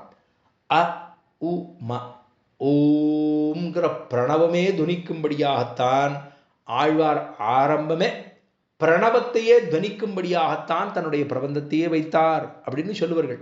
அப்ப அந்த ஓம்ங்கிற பிரணவம் வந்ததுன்னா அந்த பிரணவத்துக்குள்ள என்ன இருக்கு? பிரணவம்னு சொல்லிட்டோம்னாலே அது எல்லாத்தையும் சொல்லுது. அந்த எல்லாத்தையும் சொல்றதுலே எம்பெருமானை சொல்லுகிறது. எம்பெருமானை சொல்லிட்டோம்னா சேஷத்துவத்தை சொல்லுகிறது. சேஷத்துவத்தை சொல்லிட்டோம்னா சுவாமித்துவம் தெரிகிறது. சுவாமித்துவத்தை சொல்லிட்டோம்னா எம்பெருமானுக்கு இருக்கக்கூடிய சௌலபியம் புரிகிறது. அப்படின்னா சர்வமும் அதுக்குள்ள அடைக்கிட்டார். ஒன்று 10 பாசுரம் தான். அந்த 10 பாசுரத்துக்குள்ள 3 பாசுரத்துக்குள்ளே எல்லாத்தையும் அடைக்கிட்டார் ஆழ்வார். எல்லாத்தையும் அப்படி சிவிச்சுட்டே வரார். அதுக்கப்புறம் நடுவில் பார்த்தோம்னா பாரமாய வடவினை பத்தறுத்து ஒரு பாசுரம், தொண்டவன் பிறையன் துயர்தீத்தவன் 2ஆம் பாசுரம், கையினார் சுரிசங்கடாலாழியர் 3ஆம் பாசுரம். நடுவில் இருக்கிறது பாதுகை. ஓம்ங்கிற பிரணவத்தை சொன்னார் முன்னே. பாரமாய வடவினை பத்தறுத்து என்று ஒரு பாசுரத்தில் பா சொன்னார். 2வது தொண்டவன் பிறையன் துயர்தீர்த்தவன் துகாரம் சொன்னார். 3வது கையினார் சுரிசங்கு அனலாழியர் அப்படின்னு சொன்னார். அப்ப 3 பாசுரத்தில் சொன்னோம்னா பாதுகைன்னு திருவடியே சொல்லிவிட்டார். சரணாகதி சாத்திரத்தையே சொல்லி முடித்தார் ஆழ்வார். ஆச்சா, அப்ப அப்படியே கண்ண முடிண்டே வரார். வந்தா உள்ள வரார், வீதிகளில் வந்தார், உள்ள நுழைஞ்சார். அப்படி காயத்ரி மண்டபம், பெருமாள் உள்ள இருக்காரோ இல்லையோ, காயத்ரி மண்டபம்னு பேரு. அந்த மண்டபத்துக்குள்ள வந்துட்டு உள்ள வந்துட்டார். உள்ள வந்தா முதல்ல பெரிய திருமண்டபம், மேலப்படி கீழப்படி இருக்கு. அதுக்கப்புறம் உள்ள வந்தார் காயத்ரி மண்டபம். அந்த காயத்ரி மண்டபத்துக்கு பக்கத்துல வந்துட்டார் 2 தூண்கள். அந்த 2 தூண்களுக்கு முன்னாடி கொண்டு வந்து நிறுத்தினார். அப்பதான் அழீர் கண்ணை திறந்து பாரும், கண்ணை முழுண்டே இருக்கிறே, திறந்து பாரும், இங்கதான் பெரிய பெருமாள் இருக்கார். இந்த பெரிய பெருமாள் என்ன பண்ணார் அப்படின்னா, காட்டவே கண்ட, நம்ம எல்லாம் போனோம்னா பெருமாள் நமக்கு வா வா உனக்கு சேவை சாதிக்கிறேன்னாரா? சொன்னதா தெரியல. ஆனா ஆழ்வாரை கூப்பிட்டு அவர் எங்கேயோ உறையூரில் அவதாரம் பண்ணவரை பிடிச்சி கொண்டு வந்து அதில் வேற அவருக்கு ஒரு வாகனத்தை கொடுத்து, நீ அவர் லோகசாரங்க முனிவர் தோல் மேலே ஏறி உட்காந்துக்கோன்னு சொல்லி அவர் மேலே ஏறி உட்காத்தி வச்சுட்டு, அவர் ஆறுகிறாரு, அவர் அவசாரப்பட்டார். பிராமணரா பிறந்தும் அவசாரப்பட்டார். அவசாரப்பட்ட உடனே அவர் தோளில் இவரை உட்காத்தி வச்சார். நீர் தான் கூண்டு வரணும்னு சொன்னார். அதெல்லாம் தெரியாது, எப்படி கொண்டு வருவீரோ தெரியாது, அவரை கூண்டு வரும் அப்படின்னார். அவரை கூட்டின்னு வந்து உள்ளுக்குள்ள வரைக்கும் கொண்டு வந்து நிறுத்தினார். ஏன்னா இவர் கால் பட மாட்டேன்னு சொல்லிட்டாரு, கீழே கீழே வைக்க மாட்டேன்னு சொல்லிட்டாரா? இல்லை, உண்மை கால் பட வேண்டாம் சுவாமி, நான் தோளில் தூக்கிறேன் அப்படின்னு அவரை தோளில் தூக்கிண்டு உள்ளுக்குள்ள வந்து நேராக பெரிய பெருமாளுக்கு முன்னாடி, இப்போ நம்மளை ஆறான்னு பண்ணா, நம்மளை 6 பண்ண போறா, அப்போ நம்ம என்ன பண்ணுவோம், கண்ணை மூடிண்டே வந்தால் கூட தூக்கிட்டு வரதெல்லாம் பேச்சே கிடையாது இல்லையோ, அதுக்கெல்லாம் அவசியம் இல்லை, அதுக்கு தகுதியும் இல்லை. அப்போ கொண்டு வந்தார். வந்த உடனே அப்படி கண்ணை முடிச்சு பெரியவர் மேடு கொண்டு வந்து நிறுத்தினா எப்படி இருக்கும் பார்த்தாரப்பா, இவரைத்தான் சேவிச்சோமா, இவ்வளோதான் சேவிக்கணும்னு நினைத்தோமா அப்படின்னு பார்த்தோம்னா அப்படியே பார்க்குறார். எப்படி இருக்கார் பெருமாள், திருவடியிலேருந்து பெரிய திருமுடி ஈராக. இதை சேவிக்கிறதுக்கு தானே இவ்வளவு நாளாக பாரித்து கொண்டிருந்தோம் அப்படின்னு சொல்லி அப்பதான் சொல்றார், ஆஹா இவர் தானா, இப்படி வைகுண்டேது பரேலோகேஷி ஆசாத்தன் ஜெகத்பதி ஆஸ்தே விட்டுர சிந்தியாத்மா பக்தை பாகவதீஷன்னு சொல்லுகிறதே சாஸ்திரம். வைகுண்டேது பரேலோகே, வைகுண்டத்தில் இருக்கக்கூடிய எம்பெருமான் பக்தை பாகவதைஷ என்று எல்லோருமாக இருக்கக்கூடிய ஹாவு ஹாவு ஹாவு அகமன்னம் அகமன்னம் அகமன்னம் அகமன்னாதோ அகமன்னாதோ அகமன்னாத அஹக் ஸ்லோகிருது அஹக் ஸ்லோகிருது அஹக் ஸ்லோகிருது அகமஸ்மி பிரதிஜாஸ்ய பூர்வம் தேவேபியோ அமிர்தஸ்ய நாபாயி யோமாததாயி சைதேவமாவாஹ ஹாவு ஹாவுன்னு சாமகானத்திலே சொல்லிக் கொண்டிருக்கக்கூடியதான வைகுண்டத்திலே அப்படி இருக்கக்கூடிய இடத்துல இருக்கிற பெருமாள் தானா இங்க இருக்கார் அப்படின்னா, இதைத்தான் காவேரி இது பிரணவாகாரம் வைகுந்தம் ரங்கமந்திரம் ச வாசுதேவோ ரங்கேசேகா பிரத்யக்ஷம் பரமம்பதம்னு சொல்றோம்.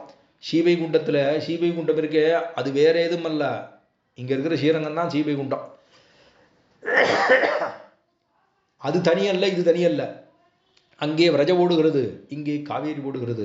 அங்கே பரமதநாதன் உள்ளான், இங்கே இருக்கக்கூடியது காவேரி விரஜாசேயம். இங்கே காவேரி ஓடுது, அங்கே விரஜா ஓடுது. காவேரி விரஜாசேயம் வைகுந்தம் ரங்கமந்திரம். அது வைகுந்தம் என்று பேர், இது ரங்கமம் என்று பேர். வைகுந்தம் ரங்கமந்திரம் ச வாசுதேவோ ரங்கேசையா, அங்கே வாசுதேவன் உள்ளான், இங்கே ரங்கேசன் உள்ளான். காவேரி விரஜாசேயம் வைகுந்தம் ரங்கமந்திரம் ச வாசுதேவோ ரங்கேசையா பிரத்யக்ஷம் பரமம். பிரத்யக்ஷமான பரமபதம் எது? திருவரங்கமே பிரத்யக்ஷமான பரமபதம் அப்படின்னு சொல்லுவோம் இல்லையோ. அப்படி இருக்கக்கூடிய பெருமாளை சேவித்தார். கடைசி பாசுரம் பாருங்க, 10 பாசுரமா பெருமாள் ஒவ்வொரு திருவடி. இந்த 10 பாசுரத்திலே ஆழ்வார் சொல்றது 10 பாசுரம். இதை இன்னும் கொஞ்சம் நீட்டி முழக்கிறார் சுவாமி வேதாந்த தேசிகன் தன்னுடைய பெருமானை கொண்டாடுகிற பொழுது. இதே பிரபந்தத்துக்கா அவர் தனியா ஒரு விதமா அங்க ஒரு பாசுரங்கள் பாடுறார். இன்னும் கொஞ்சம் நீட்டி முழக்கிறார்.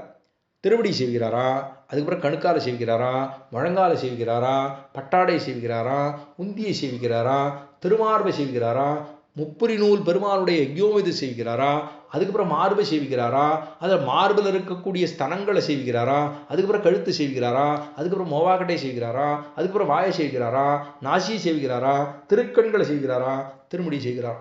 இதையே இன்னும் கொஞ்சம் நீட்டி முழங்கினார் அவர். பெரியாழ்வார் மங்களாரம் பண்ணியிருக்கார். அவர் 20 பாசுரம் பாட்டார். இதே பெருமாளோட கண்ணனுடைய எம்பெருமான், கண்ணன் எம்பெருமானுடைய வடிவழகை இதையே 20 பாசுரமா அவரும் பாடியிருக்கார்.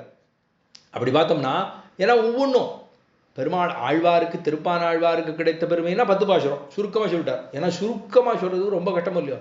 நீட்டி மணிக்கு 1.25 மணி நேரம் 2 மணி நேரம் சொல்லணும்னா சமத்தே இல்லை, போரலன்னு அர்த்தம். சுருக்கமாக வந்த விஷயத்தை சுருக்கமாக சொல்லு சுவாமி, எங்கேயோ ஆரம்பிச்சிரு எங்கேயோ முடிக்கிறீர், இதுக்கு அதுக்கும் ஒன்றுமே சம்பந்தமே இல்லை அப்படின்னு சொல்லாமல் இருக்கணுமோ இல்லையா. அப்போ சரியாக சொல்லணும், எங்கே சொல்ல வரமோ அதோடு நேரம் வரணும், அப்படியே சொல்லிட்டு வரணும். அதை சொல்லி முடிச்ச உடனே திரும்ப அந்த இடத்துக்கு போயிடணும். அங்கே போகாமல் சுற்றி சுற்றி வந்திருந்தோம்னா அது முன்னாடி சொன்னது மறந்து போச்சு அப்படின்னு ஆயிடுதோ இல்லையோ. அது நமக்குள்ள குறை. ஆனால் ஆழ்வார் சுருங்க சொல்லி குறைச்சலாக 10 பாசுரம் பாடினார். ரொம்ப உயர்ந்த கதியை பெற்றதான ஆழ்வார். அப்படி இருக்கிற ஆழ்வார் தான் பெருமாளை சேவிக்கிறார். அதுல கடைசி பாசுரம், ஏன்னா பெருமாள் இவனே சர்வரக்ஷனாக ஜகத் ரக்ஷகனாக இருக்கக்கூடிய எம்பெருமான் பிரம்மாவே படைச்சுட்டார் அப்படி சொன்னோம்னா மிச்செல்லாம் அடங்கிடுதோ இல்லையோ. அப்ப எல்லாவற்றையும் படைத்ததான அதுதான் அதாவது முதல்ல சதுரமாமதில் சூடு என்ன, அதுக்கப்புறம் பரியனாகி என்ன, இப்படி பாசுரங்கள்லாம் பாண்டு வரார். கடைசியா 9வது பாசுரம் வந்தது.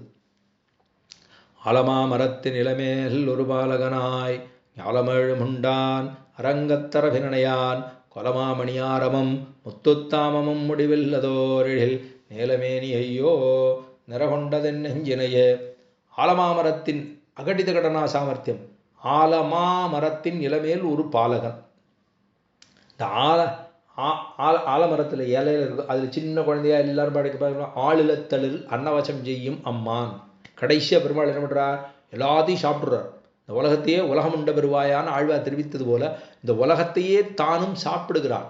எல்லாத்தையும் சாப்பிட்டுட்டு தான் வயதுக்குள்ளே இருக்கு. அவர் என்ன சாப்பிட்டுன்றவர் பெரியவராக இருக்காரா? சரி, பெரிய பெருமாள் மாதிரி பெரியவராக இருக்காரா அப்படின்னா அப்படி இல்லை, சின்ன குழந்தையா இருக்கார். அதுக்கு பேர் தான் என்ன பேர்? அகட்டித கட்டம் அப்படின்னு பேர். யாராலையும் முடியாது இந்த காரியம். எல்லாத்தையும் சாப்பிட்டார்னா அப்போ அவர் எங்கே இருக்கார்? ஒரு ஜலத்தில் இருக்கார், ஒரு ஆலமரத்து இலையிலே இருக்கார். ஒரு தளிர், ஆலமரத்தில் இருக்கக்கூடிய ஒரு தளிர், அந்த தளிரில் பெருமாள் சயனிச்சுட்டு இருக்கார். சரி, இந்த எல்லாத்தையும் சாப்பிட்டார்னா இவர் எங்கே இருக்கார்? அப்போ மார்க்கண்டேய மகரிஷி வரார். மார்க்கண்டேய மகரிஷி அவர்கிட்ட வரார். யாரு அப்படின்னு கேட்குறார். கேட்டால் இவர் என்ன சொல்லணும்? நான் தான் ஸ்ரீமன் நாராயணன் சொல்லணும்னா இங்கே பிராட்டி இருக்கான்னு இப்படி சொல்லலான்னு பார்த்தோம்னா வாயை திறந்து சொல்லணும், குழந்தை எப்படி பேசும்?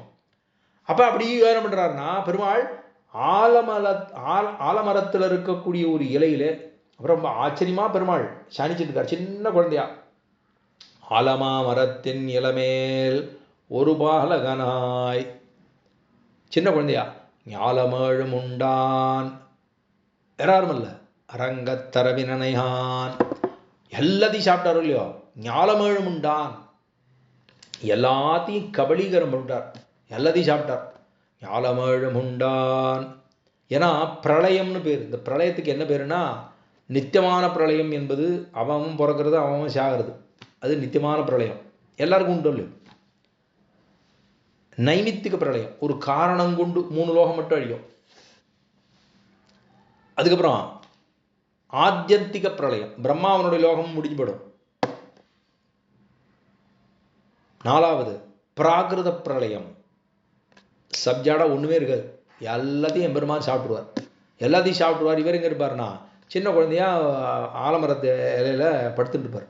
ஜலம் பூரா சமர்த்தியாக இருக்கும். அதுக்கு தான் பூரா இருக்கக்கூடிய பிரளயம். ஜலசமர்த்தியிலே எம்பெருமான் சிறு குழந்தையாக குழவின்னு சொல்லப்படுகிற சிறு குழந்தையாகத்தானும் கிடப்பன். ஞாலமேழும் உண்டான். சரி, எத்தனை காலத்துக்கு இருக்குது? எத்தனை காலத்துக்கு இப்படியே இருக்கும்? பிரளயத்திலே இருக்கும்னா எத்தனை காலத்துக்கு இந்த லோகம் இருந்ததோ அத்தனை காலத்துக்கு பிரளயத்திலே கிடக்கும். அதுக்கப்புறம் பிராட்டி வருவோ, தாயார் வருவோ, சொல்லுவோ, நீ எல்லாத்தையும் படைச்சா தானே மேற்கொண்டு அவாளுக்கு பாவங்கள்லாம் போகும், அவாவா வந்து திரும்ப ஒன்று வந்து சேருவா, இதுக்கெல்லாம் நீ பண்ண வேண்டாமா, இப்படியே நீ படுத்துட்டு இருந்தா என்ன பண்ணுறது அப்படின்னு பிராட்டி சொல்ல தானும் திரும்ப உண்டு உமிழ்கிறார். எல்லாத்தையும் திரும்ப உமிழறார். வெளியில் எல்லாம் திரும்ப வெளியில் வருது. நாமுந்தி முந்தினி எல்லாம் உள்ளே போயாகணும், ஒன்றுமே பண்ண முடியாது. இப்போ அது சுண்டக்காய் மூட்டை இருக்கும், அந்த சுண்டக்காய் மூட்டையை எடுத்து அதோட வாயை மட்டும் திறந்து விட்டோம்னு வச்சுக்கோங்களேன், ஒன்று கூட பக்கத்தில் எல்லாம் விட்டோம் போனச்சோம் ஓடும் எல்லாம். அந்த மாதிரி இந்த லோகத்தில் வாயபுரம் விஸ்வரூப தரிசன பெருமாள் காட்டினாரோல் எல்லாவற்றையும் தான் தனக்குள்ளாக கொள்ளுகிறான். பார்த்தையா, இங்கே இருக்குபார், இங்கே இருக்குபார், இது இருக்குபார், அது இருக்குபார், அத்தனையும் எல்லாத்தையும் வச்சுக்கிறாரா இல்லையா, காமிச்சாரா இல்லையா? அது மாதிரி எல்லாத்தையும் சாப்பிடுவார். ஞாலமேழும் உண்டான் அரங்கத்தரவினையான். அவன் வேற யாரும் இல்லை, அரங்கத்திலே பள்ளி கொண்டிருக்கக்கூடிய ஆதிசேஷ பீடத்திலே பள்ளி கொண்டிருக்கக்கூடிய எம்பெருமான் அரங்கத்தரவினையான்.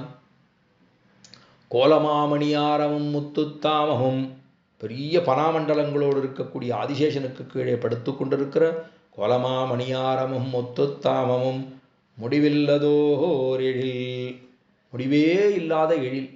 என்னைக்கான ஒரு நாள் எம்பெருமானுடைய வடிவழகை சேவித்தோம் அப்படிங்கிற திருப்தியோட ஆறானும் ஒருத்தர் இருக்க முடியுமா? பெருமாள் திருவரங்கநாதனை நிச்சலும் சேவிக்கிறாளே, நிச்சலும் எதுக்கு போறாவா? நேற்று சேவிச்சது போறலேன்னு தான் இன்னைக்கு போறா.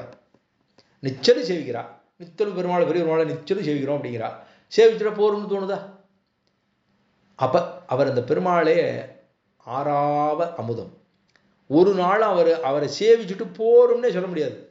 இந்த வயர் இருக்கு, சாப்பிட்றதுக்காக எஞ்சான் வயிற்றுக்கு எஞ்சான் உடம்புக்கு சிரசேபராணம் எல்லாம் சொல்லுவோம். இந்த உருஷான் வயிறுன்னு சொல்லுவோம்.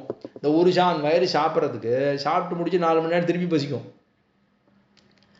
ஆனால் பெருமாளை சேவிச்சுட்டோம்னா ஒரு நாள் சேவிச்சா போருமா? இப்போ சாப்பிட்ட உடனே திரும்ப சாப்பாடு போட்டால் யார் சாப்பிட முடியாது. ஆனால் பெருமாளை சேவிக்கணும்னா இப்போ தான் சேவிச்சிருக்கே திரும்ப வரைகிறா அப்படின்னா உடனே வரையுமோ? போய் சேவிக்கிறோமா இல்லையா?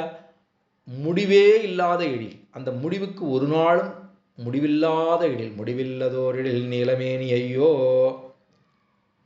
நீலமேனி ஐயோ, எவ்வளவு அழகான அப்படி நீலமேக க்ஷாமளனாக இருக்கக்கூடிய எம்பெருமான் நீலமேனி ஐயோ நிறகொண்டதென் நெஞ்சினையே, என்னுடைய நெஞ்சத்தை அப்படியே கொள்ள கொண்டது அப்படி சொன்னார்.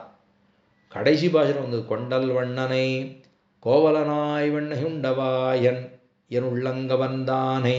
கொண்டல் வண்ணன் அப்படி மேகவர்ணனாக இருக்கிறான். கொண்டல் வண்ணனை கோவலனாய் ஒரு கோபி அதாவது இடையனாக வந்து சேர்ந்தான். கோவலனாய் வெண்ணவுண்டவாயன். வெண்ணவுண்டவாயன் பெருமாளுக்கு திருநாமம். நம்மெல்லாம் ஆறானு கார் ஓட்டினா இவர் கார் ஓட்டினவர் அப்படின்னு ஏதாவது பேர் கொடுக்குறாரா? ஒன்றும் கொடுக்க மாட்டா. அவர் தேர் ஓட்டினார், பேரே கொடுத்துட்டா. பாண்டவதூதன் பெருமாளுக்கு திருப்பாடகம்னு காஞ்சிபுரத்தில் ஒரு திவதேசம் இருக்குது. உட்காந்த திருமேனியில் பார்த்தோம்னா 25 அடி ஓசரம் இருக்கார். பாண்டவதூதன் அப்படின்னு பெருமாளுக்கு. அவர் ஆறுக்கு தேர். நம்மெல்லாம் ஓட்டினா 6 பேர்லாம் கொடுக்க மாட்டா. தனியாக நமக்கு ஏதாவது ஒரு டைட்டில் கொடுக்குறாளா என்ன? அதெல்லாம் ஒன்றும் கொடுக்குறதில்ல. ஆனால் பெருமாள் பாண்டவர்களுக்காக தேர் ஓட்டினான். பாண்டவதூதன் ஒரு பேரை வாங்கிவிட்டார். பார்த்தனுக்கு சாரதியாக இருந்தான். பார்த்த சாரதிங்கிற பேரை வாங்கிவிட்டார். இப்படி ஒரு ஆசிரிதனுக்கு ஒரு காரியத்தை பண்ணி ஒரு பேர் வாங்கிறது இது பெருமாளுக்கு ரொம்ப பிடிச்சது. இப்போ வெண்ணெய் சாப்பிட்டாரோ இல்லையோ, வெண்ணெய் உண்டவாயன்.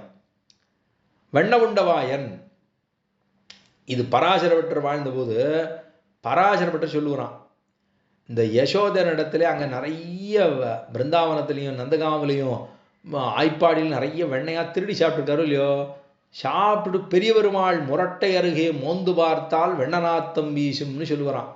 பெரிய பெருமாள் இருக்காரோ இல்லையா, அந்த பெரிய பெருமாளோட மூக்கு பக்கத்தில் ஆறானு விடுவாளா, பெரிய பெருமாள் பக்கத்தில் போய் பார்த்தோம்னா வெண்ண நாத்தம் வீசுங்க. அப்படி வெண்ணவுண்டவா என் உள்ளங்கவர்ந்தானே, என்னோட உள்ளத்தை கவர்ந்து விட்டான். என் உள்ளம் கவர்ந்தானே அண்டர்கோன், இந்த உலகத்துக்கே ராஜா. அண்டர்கோன் வேறாரும் அல்ல, அணியரங்கன். அவனை பார்த்த கண்கள், அவனை சேவித்த கண்கள், என் அமுதினை கண்ட கண்கள். என் அமுது அந்த பெருமாளை சேவித்த கண்கள் மற்றொன்றினை காணா. எத்திர நானியத் பஷ்யதி நானியஸ்ருணோதி நானியத் பிஜானாதி சபூமா சபூமா சபூமான்னு சொல்லுகிறது பாஷ்யத்திலே, அதாவது பிரம்மசூத்திரத்திலே சொல்லுகிறார்கள். எத்திர நானியத் பஷ்யதி நானியஸ்ருணோதி நானியத் பிஜானாதி சபூமா. பூமானா எந்த ஒரு வஸ்துவை பார்த்தால் திரும்ப பார்க்கவே தூண்டாது. அதாவது பெருமாளை பார்த்துட்டேன். இப்போ லோகத்தில் நிறைய விஷயங்கள் இருக்குது. நம்ம சில பேருக்கு சில விபரீதமான விஷயங்கள்லாம் வந்துடும். அதை சாப்பிட்டோம்னா தான் அவளுக்கு தூக்கமே வரும். இல்லை காலம்பரை இருந்திருந்தோன்னா அதை சாப்பிட்டா தான் அவளுக்கு வேலையே ஓடும். சில பேருக்கு இது காலம்பரை, சில பேருக்கு சாயந்தரம். சாயந்தரம்னா அதை சாப்பிட்டா தான் அவளுக்கு காரியமே ஓடும். அப்புறம் எங்கேயா விழுந்து கிடக்கலாங்கிற மாதிரி இருக்கக்கூடாது இல்லையோ. அப்போ பெருமாளை கண்ட கண்கள், எம்பெருமானை சேவித்த கண்கள் வேற ஒன்றும் பார்க்குமா? இந்த லோகமே ஒரே விஷயமாக இருக்கக்கூடியது, எல்லாமே லௌகிகமாக தானே இருக்கும். இப்போ இங்கே உலகத்தில் இருக்கக்கூடிய இத்தனை வஸ்துவையும் பார்த்துட்டு பெருமாளை பார்க்கணும்னா நமக்கு எவ்வளோ தாழ்ச்சியாக தோற்றும். ஆனால் என் அமுதினை கண்ட கண்கள், எந்த ஒரு வஸ்துவை பார்த்து விட்டால் மற்றொரு வஸ்துவை மீண்டும் பார்க்க தோணாது. எந்த ஒரு வஸ்துவை நாம் உணரத் தொடங்கிவிட்டால் மற்றொன்றை நம்மால் உணரவே முடியாதோ. எவன் ஒருவனை நாம் அனுபவிக்க தொடங்கிவிட்டோம் என்னால் மற்றொரு விஷயங்கள் எல்லாம் விஷயமே ஆகாதுன்னு அளவுக்கு இருக்கக்கூடியதோ அதுதான் பூமான்னு சொல்லப்படுகிறது. பூமானா என்ன? பெருமாளை பார்த்துட்டோம்னா வேற விஷயங்கள் நமக்கு தோணக்கூடாது. ஆனால் இன்னும் தோன்றதேன்னு சொன்னால் என்ன அர்த்தம்? இந்த உலகத்திலே இன்னும் நமக்கு ஈர்ப்பு அப்படின்னு தான் அர்த்தம். எத்திர நானியத் பஷ்யதி நானியஸ்ருணோதி நானியத் பிஜானாதி சபூமா சபூமா சபூமா அப்படின்னு சொல்லணும்னா, அப்படி என் அமுதினை கண்ட கண்கள் மற்றொன்றினை காணா. வேற எதையுமே பார்க்காதுன்னு ஒரு பலம் உண்டா? பெருமாளை சேவிச்சுட்டேன் வேற எதையும் பார்க்க மாட்டேன் அப்படிங்கிறது ஒரு பலமா? பலமே சொல்லாதிருந்த ஒரு ஆழ்வார் திருப்பானாழ்வார் தான். அந்த திருப்பானாழ்வார் கொடுத்த 10 பாசுரங்கள் பார்த்தார், பெருமாளை சேவிச்சார், அவ்வளோதான். காணோம். லோகசாரங்க முனிவர் நின்றுட்டு இருக்கார், ஆழ்வாரை காணோம். என்ன சுவாமி நாங்கள் 2 பேர் தான் வந்தோம், உத்தர காணம்லா, பெரிய பெருமாள் மட்டும் இருக்காருங்க. உள்ளுக்குள்ளே போய் பார்க்க முடியாது இல்லை, உள்ளுக்குள்ளே போய் பார்த்தா பெருமாள் மட்டும்தான் இருக்கார், ஆழ்வாரை காணமே. கூட இருந்த லோகசாரங்க முனிவர் தானே சொல்லியிருக்கார். பக்கத்தில் இருந்து நான் தான் தோளில் கொண்டு வந்தேன், ஆழ்வார் இங்கேயே அவர் தான் சேவிச்சார், காணமேன்னு சொன்னால் எங்கே போய் தேடுறது? மூலஸ்தானத்துக்கு அந்த பக்கம் எதுவும் வழி கிடையாது, மேலேயும் வழி கிடையாது, கீழே வழி கிடையாது. அங்கே இருக்கிறவர் ஒரே ஒருத்தர் தான், வெண்ணமுண்டவாயனாக இருக்கார். அவர் தான் அண்டர்கோனாக இருக்கிறார், அணியரங்கனாக இருக்கிறார். அவர் ஒருத்தர் தான் இருக்கார். ஆழ்வாரை மட்டும் காணோம். எங்கே போயிட்டார் அப்படின்னா ஞானியை விக்கிரகத்தோட ஆதரிக்கும்னு வேர்ச்சூடுமவர்கள் மண்பத்து கிடத்தாதா போலே ஞானியை விக்கிரகத்தோட ஆதரிக்கும்னு ஞானின்னு சொன்னால் பெருமாளுக்கு ரொம்ப பிடிக்குதான்.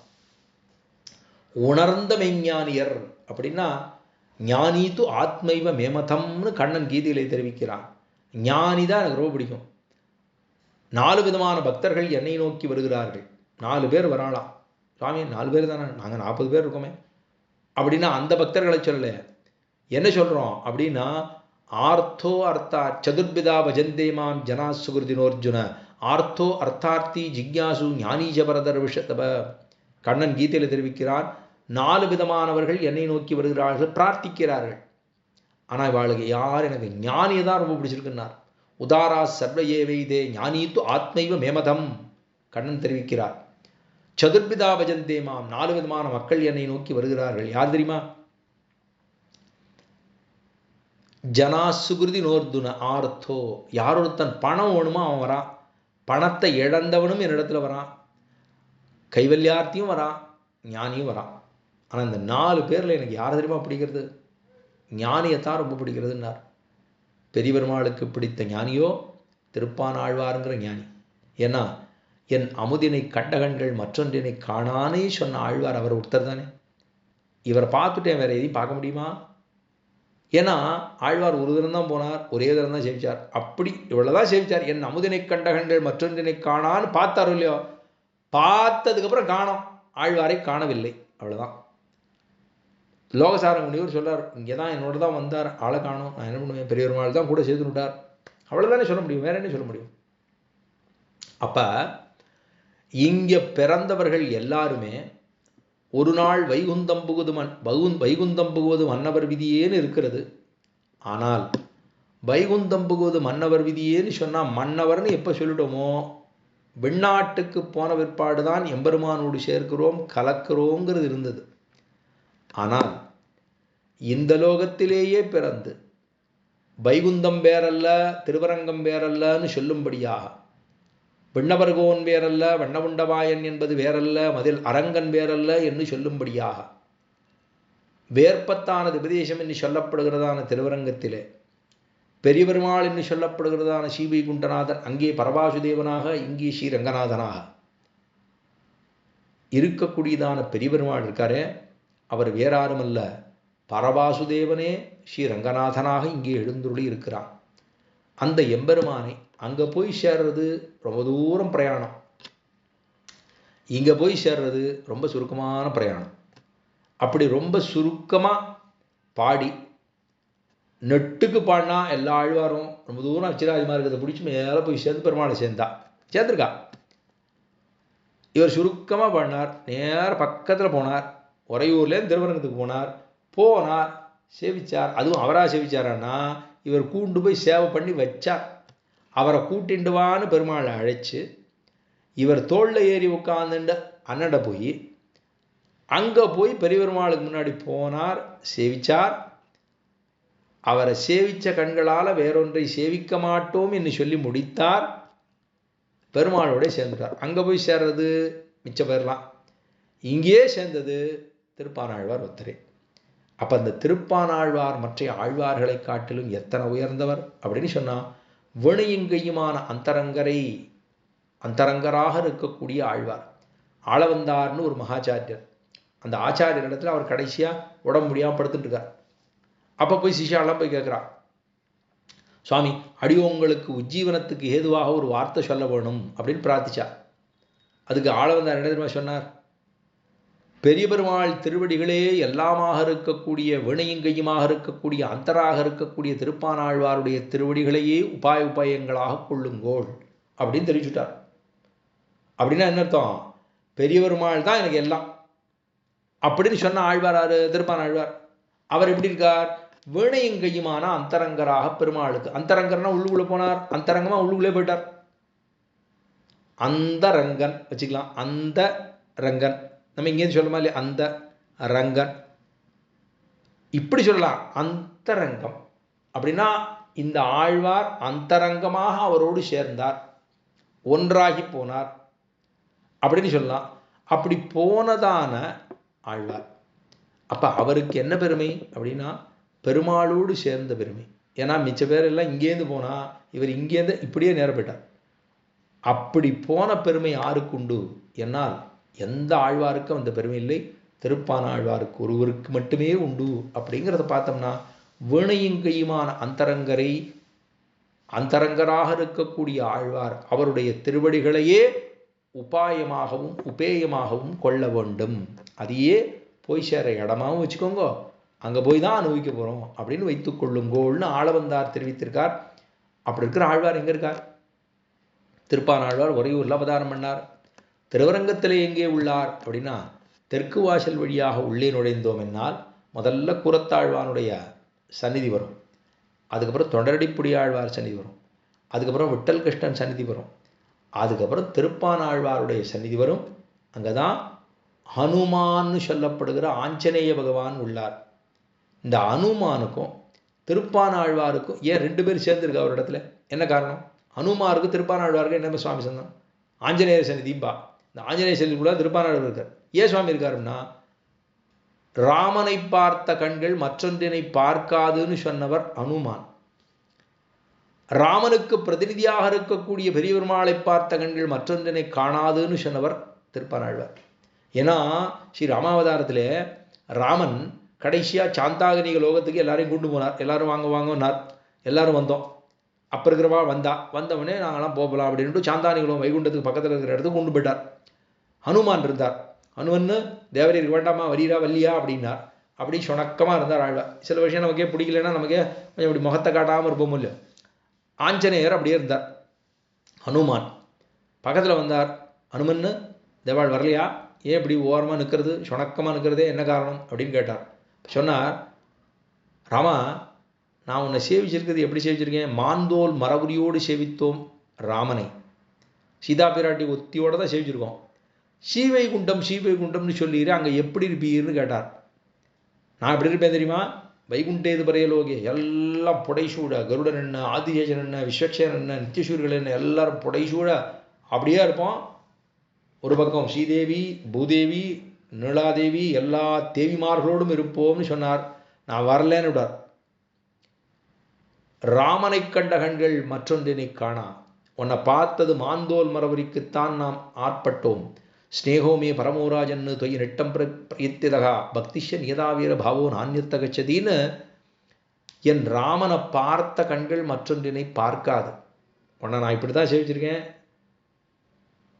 உன்னை ஆதிசேஷனுக்குள்ளெல்லாம் சேவிக்கிறதுக்கு இல்லை, மற்ற பிராட்டிமார்களோட சேவிக்கிறதுக்கு இல்லை, உன்னை இப்படித்தான் சேவிக்கணும், இப்படி தான் சேவிப்பேன், நான் வரலன்னுட்டார். அதனால பார்த்தோம்னா பெரியவருமாள் சன்னிதிக்கு பின்னாடி அவருடைய திருவடி பார்ஷத்தில் பார்த்தோம்னா ஒரு சன்னிதி இருக்குது. அங்கே விபீஷண ஆழ்வான் இருப்பார். ஸ்ரீரங்கத்தில் விபீஷண ஆழ்வான் இருப்பார். சேன முதலியார் மத்தியத்தில் இருப்பார். ஒரு பக்கம் ஆஞ்சநேயர், ஒரு பக்கம் விபீஷண ஆழ்வான், 3 பேர் இருக்கா உள்ளுக்குள்ளே. அவரையும் அங்கே சேவிக்கலாம். திருப்பான ஆழ்வாரை சேவிக்காமல் திருவரங்கத்திலேருந்து வரவே கூடாது. திருப்பான ஆழ்வாரை சேவிச்சாதான், இந்த ஆழ்வாரை சேவித்தாதான் பெருமாளோட அனுகிரகமே கிடைக்கும். அப்படிங்கிறதை புரிந்து கொள்வோமா? வீணையுங்கையுமான அந்தரங்கர் ஆழ்வார் திருப்பான ஆழ்வார் மட்டுமேங்கிறத இந்த கோட்டியிலே சொல்லுவதற்கு ஒரு பிரார்த்தத்தை கொடுத்ததான சுவாமிகளுக்கு, சபையினருக்கு அடியனுடைய கிருத்தஜதையை சொல்லி, இந்த நாளிலே கார்த்திகையிலே ரோகிணி திருநட்சத்திரத்திலும் சொல்வதற்கு ஒரு பிராப்தம் கிடைத்தது அப்படிங்கிறத கோட்டியாரிடத்திலே விண்ணப்பம் பண்ணிக்கொண்டு, ஆழ்வாருடைய வாழி திருநாமத்தை அவரவர்கள் சேவிக்க உம்பரதுழும் மெய்ஞானத்து உறையூரான் வாழியே, கார்த்திகையில் உரோகினி நாள் வந்த செல்வன் வாழியேன்னு அவர் அவ்வளவு உயர்ந்ததான ஆழ்வாருடைய திருவடிகளுக்கு பல்லாண்டு பல்லாண்டு பல்லாண்டுன்னு பாடிக்கொண்டு, செங்கன் திருமுகத்து செல்வத் திருமாலால் எங்கும் திருவள்ளுவத் தின்பற்றிருக்க வேண்டும் என்று பிரார்த்தித்து கொண்டு, ஸ்ரீமதே ரமஜாமாத்திரு முனீந்திரா மகாத்மனே ஸ்ரீ ரங்கவாசினே பூயாது நித்தியஸ்ரீ நித்தியமங்கலம்னு சொல்லி அமைகிறேன். க்ஷமிக்க பிரார்த்திக்கிறேன்.